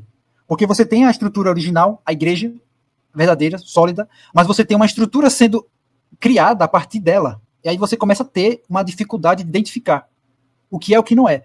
Porque você tem que compreender muito bem o que é um e o que é o outro. E as pessoas hoje estão tomadas por uma ignorância brutal. As pessoas não se interam mais sobre a doutrina da igreja, catecismo, o que os santos ensinam. As pessoas querem modernizar, liberalizar, querem relativizar as coisas. Não, mas veja bem, a gente está num tempo diferente, não é assim. É porque hoje em dia, né, a gente não pode fazer do mesmo jeito. Quer dizer, a doutrina muda de acordo com o tempo? As coisas, Jesus Cristo vai mudar o discurso, a pregação de acordo com o tempo? Não, né? Não é possível isso. Uma pergunta aqui. Essa energia elétrica que alimenta a máquina é a espiritualidade transcendente de Satanás. Falar em línguas é inovar? Com certeza. Com certeza. Aí é necessário puxar da tomada isso aí e destruir a máquina. Pegar um pedaço de pau, quebrar a máquina todinha no pau. Tem que destruir ela todinha. É basicamente isso. Agora, veja, a dificuldade não é identificar o processo. É acabar com o processo, eliminar o processo. Porque uma ação que visa destruir isso, ela não pode ser nada dialética. Ela não pode entrar em nenhum ponto dialético com a estrutura, com o sistema da crise. Exatamente, eliminar o processo é entrar no processo. Se você entrar em dialética, já era. Você vai se tornar parte também dessa estrutura. E aí, para destruir a estrutura, tu vai ter que também, né, jogar de Vasco. Vai ter que sair. Esse é o problema. Esse é o problema. A gente ri, mas é difícil, né? É difícil, mas está disposto a fazer isso. A gente vai começar agora o contexto histórico, né? O contexto histórico é o seguinte, é muita coisa, mas a gente vai trabalhar os pontos importantes para compreender. Os gregos, eles citam 3 pessoas. Eles dizem que é o pilar da ortodoxia. Como a gente sabe que isso é mentira, a gente já bota aqui pilar da heterodoxia, né? Tem nada a ver com ortodoxia. Quem são? Fócio, Gregório Palamas e Marcos de Éfeso. Só que desses 3, o principal é Fócio, que inicia a doutrina da negação do filioque.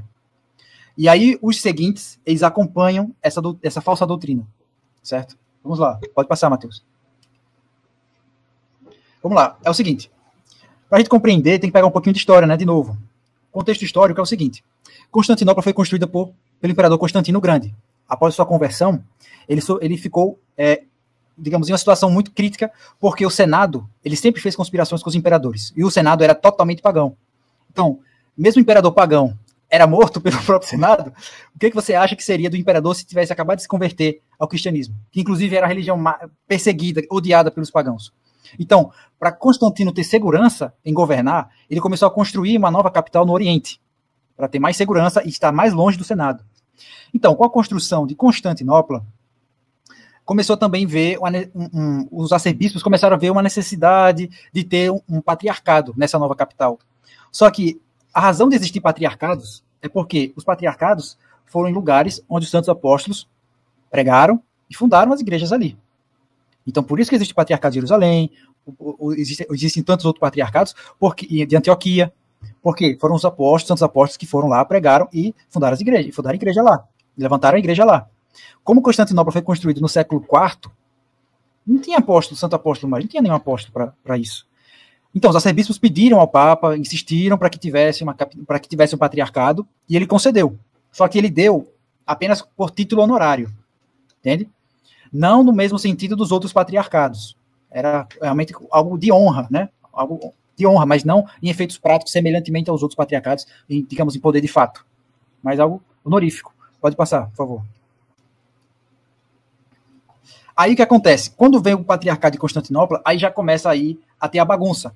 Porque aí tem a questão da pentarquia, ela é levantada, salvo engano, no 3º ou 4º concílio de Constantinopla, eu acho que é o 4º concílio de Constantinopla, em que no meio do concílio, o clero grego fez um sínodo para fazer com que houvesse a ratificação, assinatura, aprovação das cláusulas do concílio, que não foram ainda aprovadas pelo Papa. Ainda estava rolando o concílio. Então, nem todas as cláusulas que estavam saindo, elas estavam sendo aprovadas, assinadas, discutidas ali e assinadas. Então, eles fizeram um sínodo por debaixo do concílio, conhecido como Sínodo de Trulo, ou Concílio de Trulo, e aí eles forçaram o Papa a assinar a aprovar esse sínodo pelas mãos do imperador Justiniano II.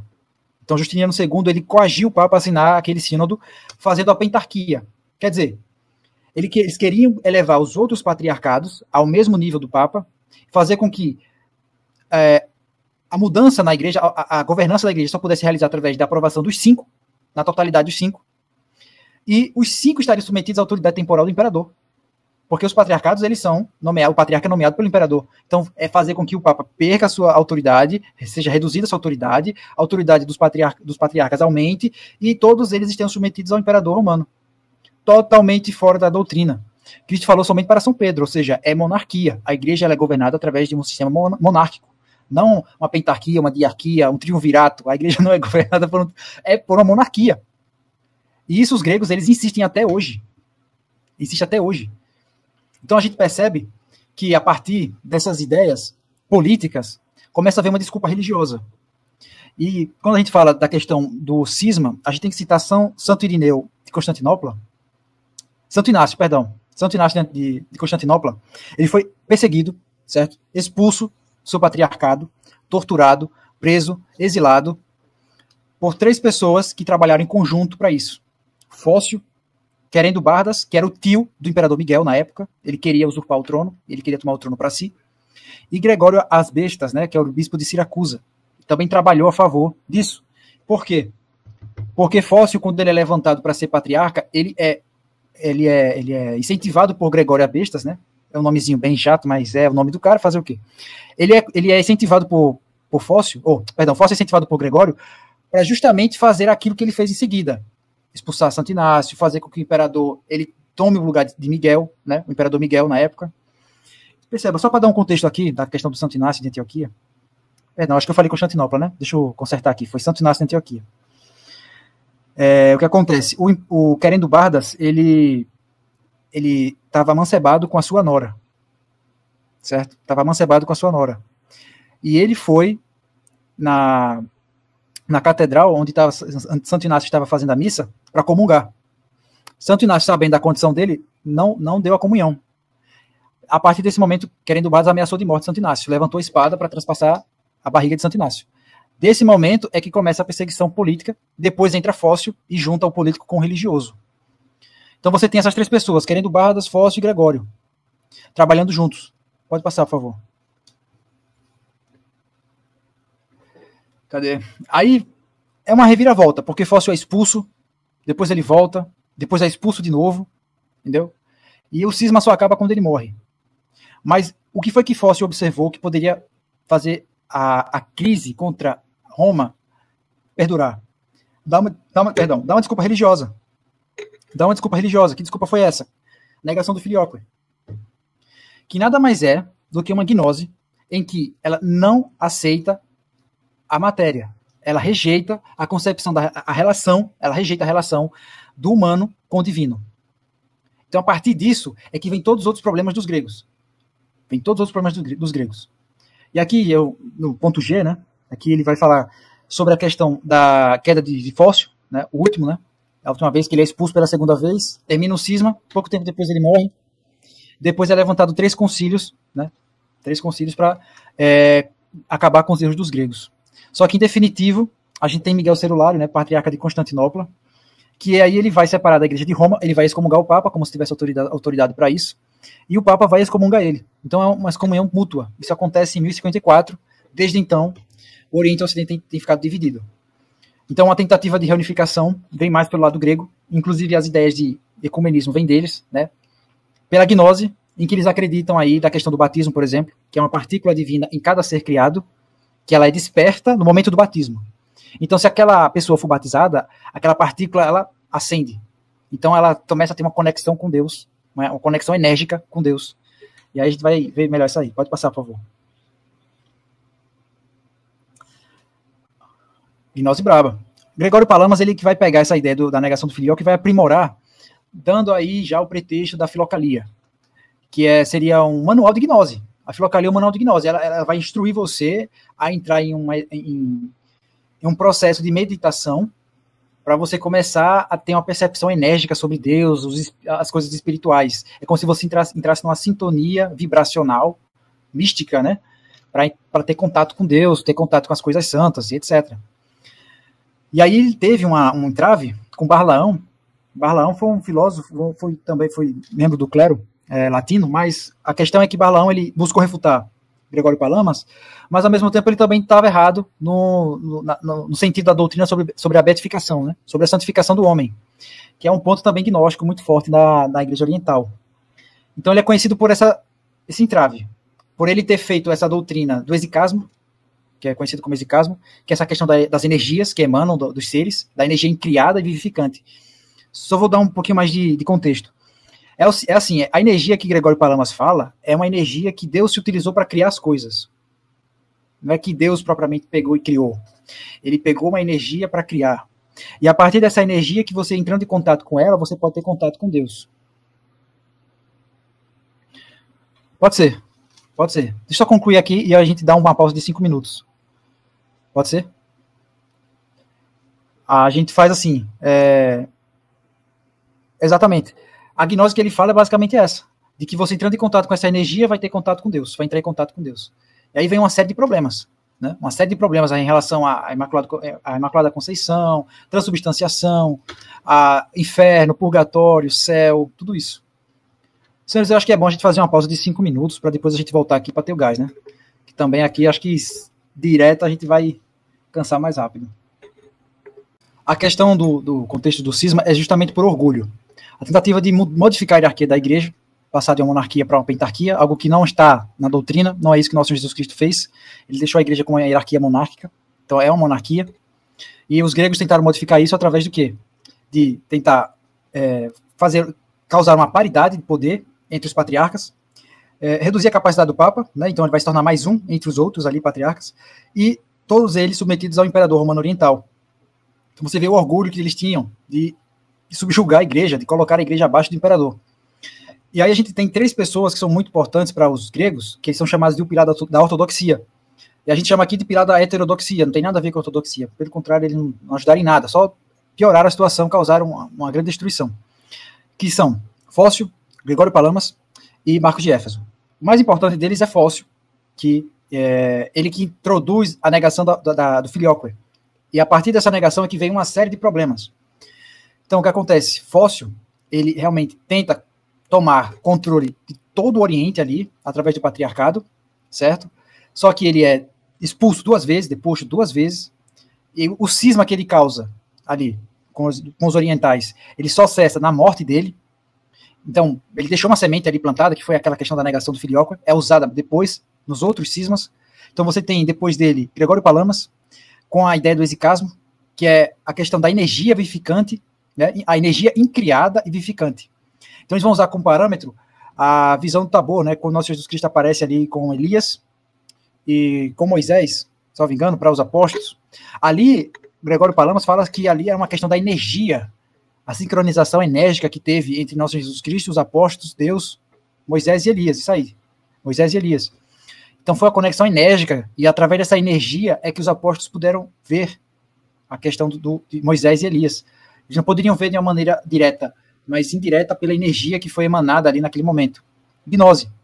Isso aí também é base da filocalia ou filocália, que nada mais é do que um manual de gnose, que é um manual que vai ensinar você a entrar em um estado de meditação para sincronizar com a energia emanada de Deus. Para daí você conseguir, até mesmo, por exemplo, o sacerdote conseguir fazer a consagração, ou você conseguir fazer uma devoção mais precisa, é necessário que você entrasse nesse processo de meditação, de contemplação. Isso é uma questão gnóstica que é fruto dessa negação do filioque, que nada mais é do que uma relação que eles criaram, né, de doutrinas, um sistema de doutrinas baseado nessa ideia da negação do filioque, que é o quê? A não compreensão da relação do humano com o divino, que a gnose causa. Então, disso daí vai surgir vários problemas.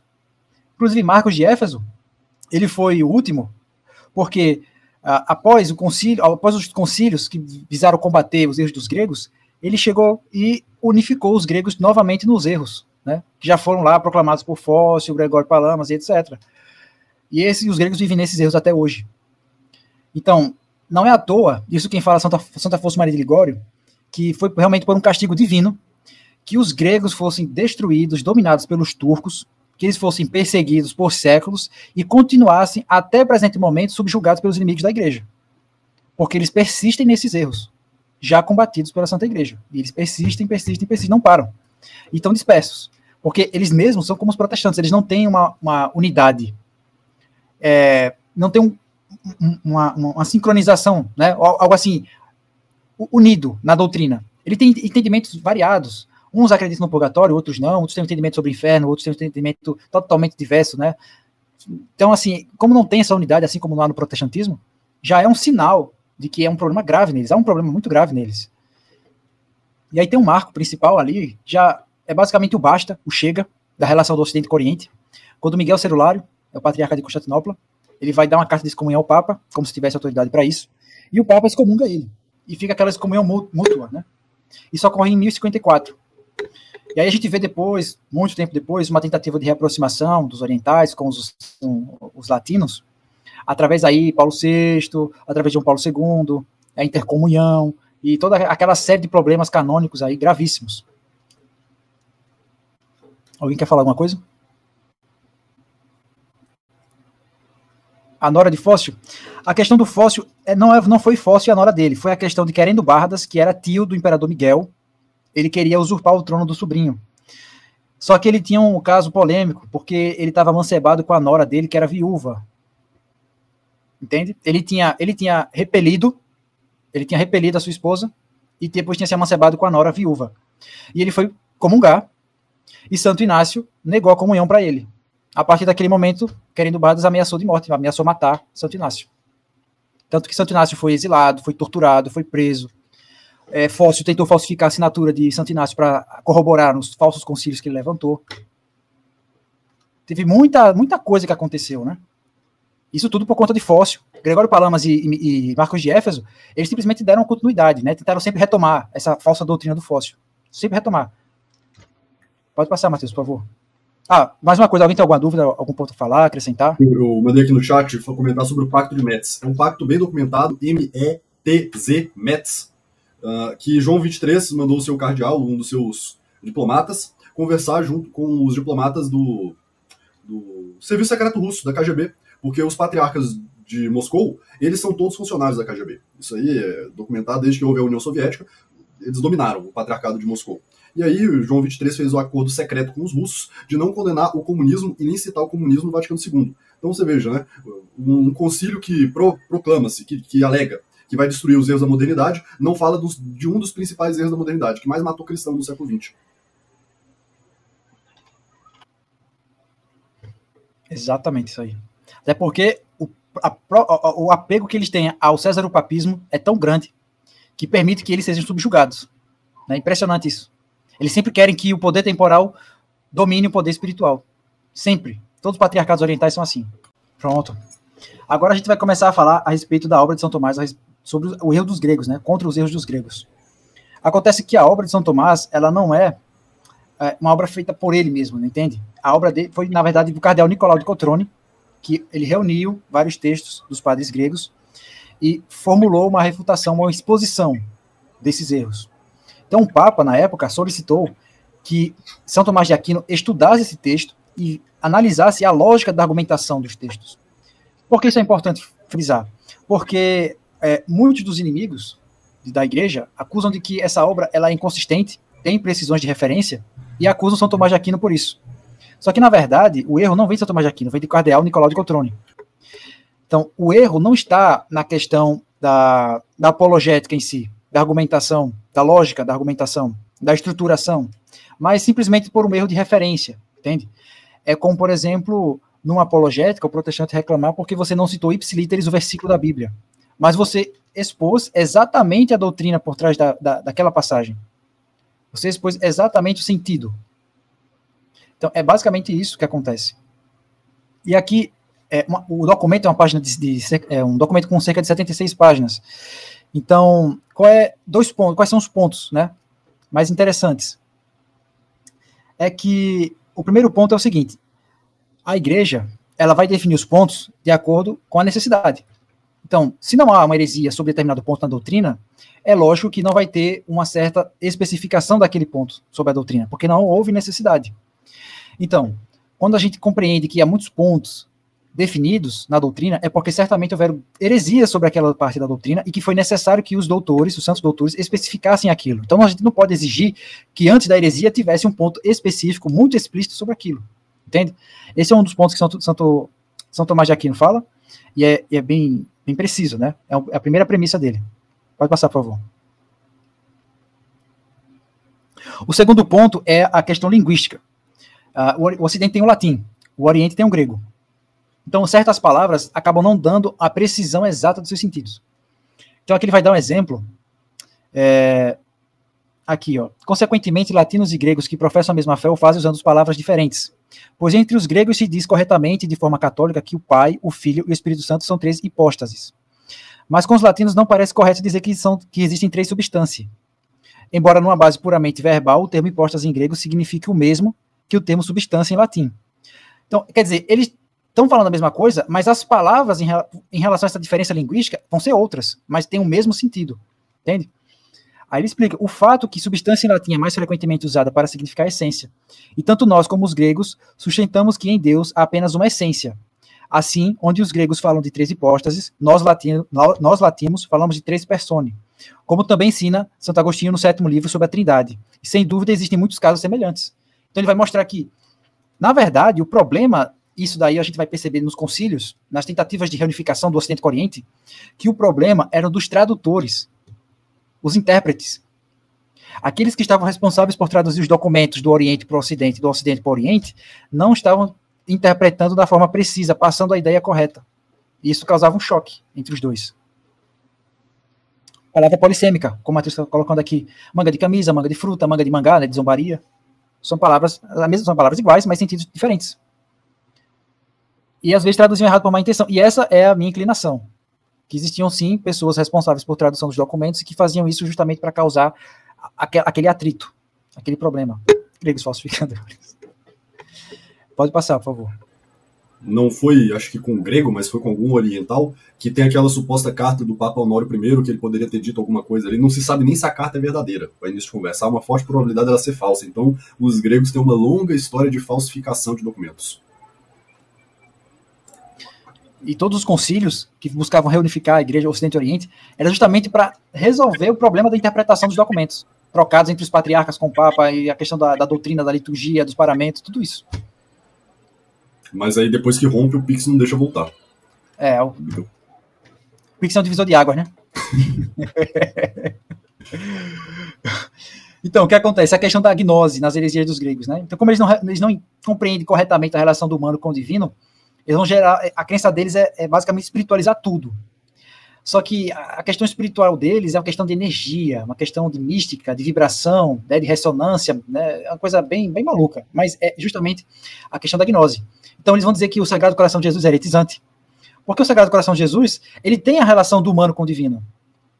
Ele tem a questão dogmática de Jesus quanto humano, natureza humana, Jesus na natureza divina, e essa relação, né, a veneração que se tem, a adoração que se tem, a devoção que se tem ao Sagrado Coração de Jesus. Para eles é heretizante, porque não tem uma relação correta, uma relação boa da matéria com o divino. Então eles vão dizer que é heretizante. A questão da Imaculada Conceição da Santíssima Virgem Maria também, porque eu acho que eu citei aqui anteriormente, talvez não, mas a questão de que o pecado original, ele está essencialmente na matéria. Então, para que houvesse a Imaculada Conceição, isso para aqueles ortodoxos que acreditam na Imaculada Conceição, porque existem uns que dizem que não é. Que Jesus nasceu, foi um milagre ele não ter passado o pecado original. Então, esses que acreditam falam que a Imaculada Conceição aconteceu porque em um determinado momento da genealogia, algumas pessoas ali tiveram esse pecado original reduzido na matéria, no corpo. E foi se reduzindo até chegar a Nossa Senhora e ela não ter nenhum pecado. Então, como a essência do pecado está na matéria, era necessário que tivesse uma interpretação sobre isso. Né? Totalmente errada. A questão da velhice de São José, eles se baseiam num livro apócrifo, que São José tinha mais de 80 anos.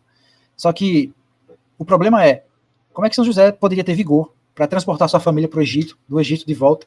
Como é que ele poderia manter a casa, sustentar a casa com mais de 80 anos? Então, eles acusam os latinos de não terem referência masculina, só que eles que não têm. Porque é uma ideia assim, né? São José era mais velho do que Nossa Senhora, mas não a ponto de ser uma pessoa de 80 anos a mais, ou mais, 80 anos. Era necessário ter vigor, ter instrução, ter força para trabalhar. Para ser carpinteiro não é fácil. Hoje, imagina a época. Você trabalhar somente com ferramentas manuais ali. Tem que ter uma disposição, um vigor físico. Então, assim, não só nessas questões mais práticas que eu acabei de citar, mas também por uma questão doutrinal, inclusive os primeiros padres aqui no Brasil, jesuítas, acho que o padre Antônio Vieira tem uns sermões que falam sobre a questão de São José, né, a idade de São José, a questão da relação, né, da Sagrada Família também, que para os ortodoxos é heretizante, justamente pela relação do humano com o divino. Isso tudo por conta do filioque, a negação do filioque. Entendimento do inferno, batismo, Eucaristia também. O inferno para eles é o quê? É você morrer sem ter uma lente que te protege da energia que emana de Deus. Então essa energia que emana de Deus, ela vai te prejudicar, vai causar sérios danos na sua alma, porque você não tem essa lente que te protege desse brilho. E aqueles que morrem em salvação, eles têm uma lente que protege, então eles podem se unir a Deus, podem se aproximar a Deus e se unir a Ele. A energia não vai prejudicar. Batismo, como eu tinha falado, é a questão de que existe uma partícula divina na alma que é despertada no momento do batismo. Então, quando a pessoa é batizada, a pessoa já tem um contato com Deus, acende o contato com Deus. E na Eucaristia, a epiclepse, né? Acho que é esse o termo, epiclepse, que é a invocação do Espírito Santo na hora da consagração, no momento da consagração da hóstia. Para eles é diferente, como eles negam o filioque, então para eles é como se nós estivéssemos fazendo tudo errado. Para eles é necessário que haja uma meditação baseada na filocalia, na conexão da energia com Deus, para você ter a correta invocação do Espírito Santo, para ali haver a consagração e a transubstanciação. Então, até a transubstanciação para eles é diferente. E como é que a gente poderia tratar isso? Em termos práticos, é como se eu lançasse, você sendo pai, lança a bola para o seu filho, certo? Para ele brincar. Só que o que acontece? É certo dizer que você lançou a bola para o seu filho, assim como também é correto dizer que você... Filhoque? Assim como também é certo você dizer que você e o seu filho estão jogando bola. Vocês dois estão jogando bola. Não é errado dizer, você jogou a bola para o seu filho, você e seu filho estão jogando bola juntos. Não é errado. Porque a questão do filioque é dizer que o Espírito Santo não procede do filho, só procede do pai. E a gente vê que, de fato, a Escritura fala sobre a procedência do Espírito Santo do pai. Mas na relação entre o pai e o filho é que está o Espírito Santo. Então, o Espírito Santo procede também do filho. Porque a relação é do pai e do filho. A relação não é só do pai. A relação também é pai e filho. Entende? Então, dessa relação do pai e do filho, da pessoa do pai e da pessoa do filho, é que exala o Espírito Santo. Então, o Espírito Santo também procede do filho. Não é só do pai. Na obra, a gente vai tratar com mais especificidade, mas é basicamente isso. E os gregos, eles rejeitam que o Espírito Santo proceda do filho, porque o filho tem a natureza humana. O filho tem a natureza humana. Para eles é difícil compreender essa relação divino-humana. Então, para o Espírito Santo ser procedido, ele tem que ser procedido somente do espiritual, entende? Não pode ter uma relação com o humano, com a natureza humana. E a questão dos termos gregos. Alguma dúvida a respeito de algum termo grego? O termo grego que eu lembro aqui exposto foi o filioque e a filocalia. A questão da energia, né, criada, a filocalia. A filocalia, ela é um compilado de escritos dos padres gregos, certo? É muito comum no Monte Athos, certo? Muito comum, muito disseminado no Monte Athos. Gregório Palamas também tem uma grande participação na filocalia, que é uma ideia gnóstica. É uma ideia de que você tem que, para você santificar, isso vem da teose, né? A santificação do homem, é necessário que você tenha uma conexão espiritual com Deus. Essa conexão se dá através de uma energia, que é essa energia que Deus usa para criar, que Deus usa para se revelar aos homens, né? Nas aparições de Jesus Cristo aos homens. Então seria uma forma de energia, uma relação enérgica que o homem tem que ter com Deus. Então, quer dizer, a matéria, o homem, enquanto na natureza humana, digamos assim, ele não pode ter contato direto com Deus. Ele precisa passar por uma energia que vai intermediar ao seu contato com Deus. Então, a filocalia está cheia de coisas assim, de problemas assim, todos eles gnósticos. Acho que o Fedeli, se não me engano, o professor Fedeli, ele não expôs muito sobre, mas ele falou que essa gnose na Igreja Ortodoxa, provavelmente, ela é cabalística, mas do segmento luriânico, né, a cabala luriânica, que seria a mesma cabala usada pelos protestantes da procedência do mal de Deus, né? Todos os protestantes pregaram isso, que o mal e o bem procedem de Deus. Isso não é verdade, né? Quer dizer que a essência de Deus também é má. E é a mesma que os gregos, os ortodoxos, usam, né, em suas doutrinas, é a mesma. Essa é uma curiosidade, porque a gente não vê muitos estudos sobre a gnose na Igreja Oriental, né? A gente não vê muito isso aí, mas é muito forte e influencia o Ocidente. Pode falar, se quiser prontificar. A gente não vê muito essa questão da gnose na Igreja Oriental, e aqui no Brasil nós não temos visto muito entre os padres que não são, entre os católicos que não são estritamente tradicionais, e olhe lá. Por quê? Por conta da influência de Olavo de Carvalho, de todo esse orientalismo. Então os caras que não querem negar que o Papa não é Papa, não querem negar que o Bergoglio é Papa, querem ter a porta aberta com o Oriente, porque vai que. E aí não falam de gnose, porque se falar de gnose, blá, blá, blá. Então, tudo isso. E aí a questão do Olavo de Carvalho. O Olavo de Carvalho, que fundou uma das primeiras igrejas gnósticas no Brasil, primeiras, gnósticas não, orientais, não sei se seria exatamente a primeira, mas ele fundou uma junto com aquela fulana Salgueiro, que escreveu um livro, enfim, mas lá em Pernambuco. Então, toda uma questão com relação a isso, o Gugu, o filho dele, alguns dizem que ele é ortodoxo, eu acho que ele é islâmico mesmo, eu acho que ele é muçulmano, mas alguns dizem que ele é ortodoxo, e boa parte da tarica aí do Brasil é de igrejas ortodoxas e coisas dessa natureza. O ICLS tá cheio de oriental cismático, então por isso não se fala muito disso no Brasil também. Exatamente. Inclusive, uma das falas do filho do Olavo de Carvalho é dizer que o clero latino é afeminado, o clero ortodoxo grego é masculinizado. Né? Não está errado quando fala isso contra o cleril. Contra o cleril tá certo. Para quem não tá, a gente tem dois vocabulários aqui na ação. Tem o clero, que é aquilo que é bom, e tem o cleril, que é a corrupção do clero. Contra o cleril tá absolutamente certo. O cleril é horrível, é horrível. Exatamente. Vou passar o slide. Pode passar. Deu para compreender nessa questão da gnose, as doutrinas deles, né? É basicamente a gnose da rejeição da relação do humano com o divino. Aí vão negar um monte de coisa. Eu sempre tive essa dúvida, mas como assim não entendem o procede do pai e do filho? Tá, mas agora ficou claríssimo. O problema deles é a relação da matéria com o espírito. O problema deles é a relação do Deus Pai com o Deus Filho. É aí que mora o problema, porque é o problema do entendimento entre o que é matéria, o Deus encarnado, com o Deus, o mesmo Deus que não se encarnou. A pessoa da Santíssima Trindade que não se encarnou. E aí eles têm esse problema. Perfeito.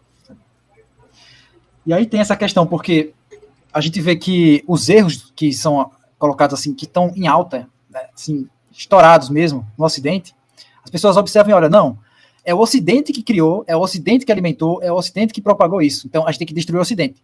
É o Ocidente que criou todos os maus. O Oriente não, o Oriente se preservou. E isso é mentira. Se a gente for observar, com a queda, a decadência do Império Bizantino, com aquela questão também do contato que houve dos orientais com os latinos, porque os orientais vinham para o Ocidente para estudar filosofia escolástica, eles vinham para cá para aprender com os padres latinos, é bom frisar isso. Eles vieram para cá para aprender com os latinos. Inclusive, depois eles vieram para cá, para o Ocidente, que eu falo para cá, para o Ocidente, para aprender com os protestantes, né? Por exemplo, o patriarca Cirilo Lucaris, patriarca de Constantinopla, ele foi um patriarca calvinista. Ele foi calvinista. Ele buscou fundir a Igreja Oriental com o protestantismo, e não deu certo. Mas as doutrinas protestantes ainda têm uma certa simpatia dentro da Igreja Ortodoxa. Tanto que, se vocês forem pesquisar nos sites oficiais da Igreja Ortodoxa aqui no Brasil, no América do Sul, eles vão recomendar que as pessoas usem Bíblias protestantes, vão dizer que não tem problema para a fé, porque não existe uma Bíblia de editora ortodoxa. Então não teria problema comprar uma Bíblia protestante. Quer dizer, é uma simpatia até hoje em relação ao protestantismo. Mas é um fato que eles vieram para o Ocidente tanto para aprender como também para fazer maldade, fazer ruindade. E é esse o caso. Porque se a gente for observar o que a gente falou sobre gnose, a questão do desentendimento ali da matéria com o divino, da questão da rejeição dos dogmas, o entendimento do que é batismo, o inferno é um estado da alma, isso tudo a gente encontra no Catecismo Amarelinho, né, do Wojtyla, conhecido como João Paulo II. A gente encontra isso nos documentos pós-Vaticano II.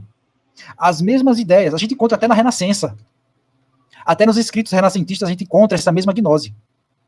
Entende? Então houve contato com o Oriente, houve contato com gnose. Isso aí não tem como fugir. Então, se a gente quer acabar com os problemas do Ocidente, a gente tem que acabar com os erros do Oriente, que na verdade é a origem. Os erros de lá foram importados para cá. As pessoas não compreendem, as pessoas acham que as coisas aconteceram simplesmente assim. Né? É aquilo que eu falei do redemoinho. Não é um processo natural, é um processo artificial. As pessoas acham que foi natural, né? A Renascença, todas as revoluções que se levantaram depois, ali, no protestantismo, né? Revolução Francesa, comunismo, tudo isso aí. Foi natural. Não foi artificial, vindo do Oriente. Então, essa ideia, inclusive do falso ecumenismo, vem, sim, da ideia oriental, justamente de uma conexão, não, todos têm fé em Deus, todos têm uma partícula divina, Né? Então, por que nós temos que nos afastar, nos repelir? Temos que buscar uma união a partir dessa crença em Deus. Isso é gnose, tá? E a gente vai entender que naquele processo do redemoinho, quando a gnose entra, ela entra junto com a roupagem da religião. Ela entra com a roupagem do Islã, ela entra com a roupagem do judaísmo, ela entra com a roupagem do budismo, entra com a roupagem do shintoísmo, o que for. Mas quando ela entra naquele redemoinho e começa a entrar no núcleo, começa a tomar o lugar do que era bom, da doutrina, da estrutura verdadeira da igreja, da estrutura da igreja, começa a perder a roupagem. Não é mais o Islã que importa. Não é mais o judaísmo que importa. O que importa é a gnose que estava parasitando aquela religião. Então é a crença no divino, a crença naquilo que é superior, né? Na crença daquilo que liga essas religiões. É o que fica. E essas gnoses todas, elas tomam um corpo só. Então esse falso ecumenismo nada mais é do que pegar todas as gnoses existentes nas variadas religiões e unir todas elas em uma só. Aí sem a roupagem se revela desnudo Satanás, exatamente. E aí vem aquela crítica que a gente fez lá no início, por que o neocon ama tanto o rito oriental e rejeita o rito latino, perdão, que aqui está difícil. Rejeita o rito latino. Por que acontece isso? Né? Por que o neocon ama o rito oriental e rejeita o rito latino? Por quê? Qual é a razão?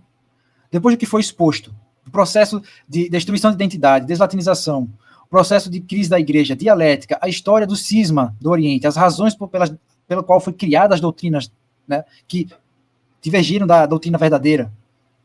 Por que vai se preocupar com o rito oriental? Por que não vai lutar em defender o rito latino? Por que não vai buscar em restaurar a igreja? Por que não? Qual é a oposição que se tem a isso? O que é que impede? É uma pergunta que as pessoas não querem responder, mas a gente sabe a resposta, né? A gente sabe muito bem a resposta. Pior que é, hein? Mas é. A gente sabe a resposta. As pessoas estão acomodadas. As pessoas amam o liberalismo. As pessoas amam esse fato de o importante é ter comunhão. Ah, tendo confissão tá bom. Ah, por que eu vou me preocupar? Olha, no rito oriental tem missa válida, não tem? Não tem validade sacerdotal, não tem a sucessão apostólica? Por que eu vou me preocupar? Comodismo. É comodismo. Então, não tem outra resposta a não ser essa. Se você não luta, se você não defende, se você não procura manter aquilo que a igreja sempre é, sempre foi, né? Sua liturgia, sua doutrina, assim, toda a sua essência, como é que você pode se dizer católico? Que ousadia a gente pode tomar de se dizer católico se a gente não defende a igreja católica? Não pode fazer isso. É melhor ficar quieto, calado, do que se dizer católico e não defender a igreja. E não prezar pela doutrina da igreja. E tá aí se misturando com essa imundícia, essa lavagem aí toda, contribuindo para os inimigos da igreja. Isso daí não é ser católico. Pode passar, por favor?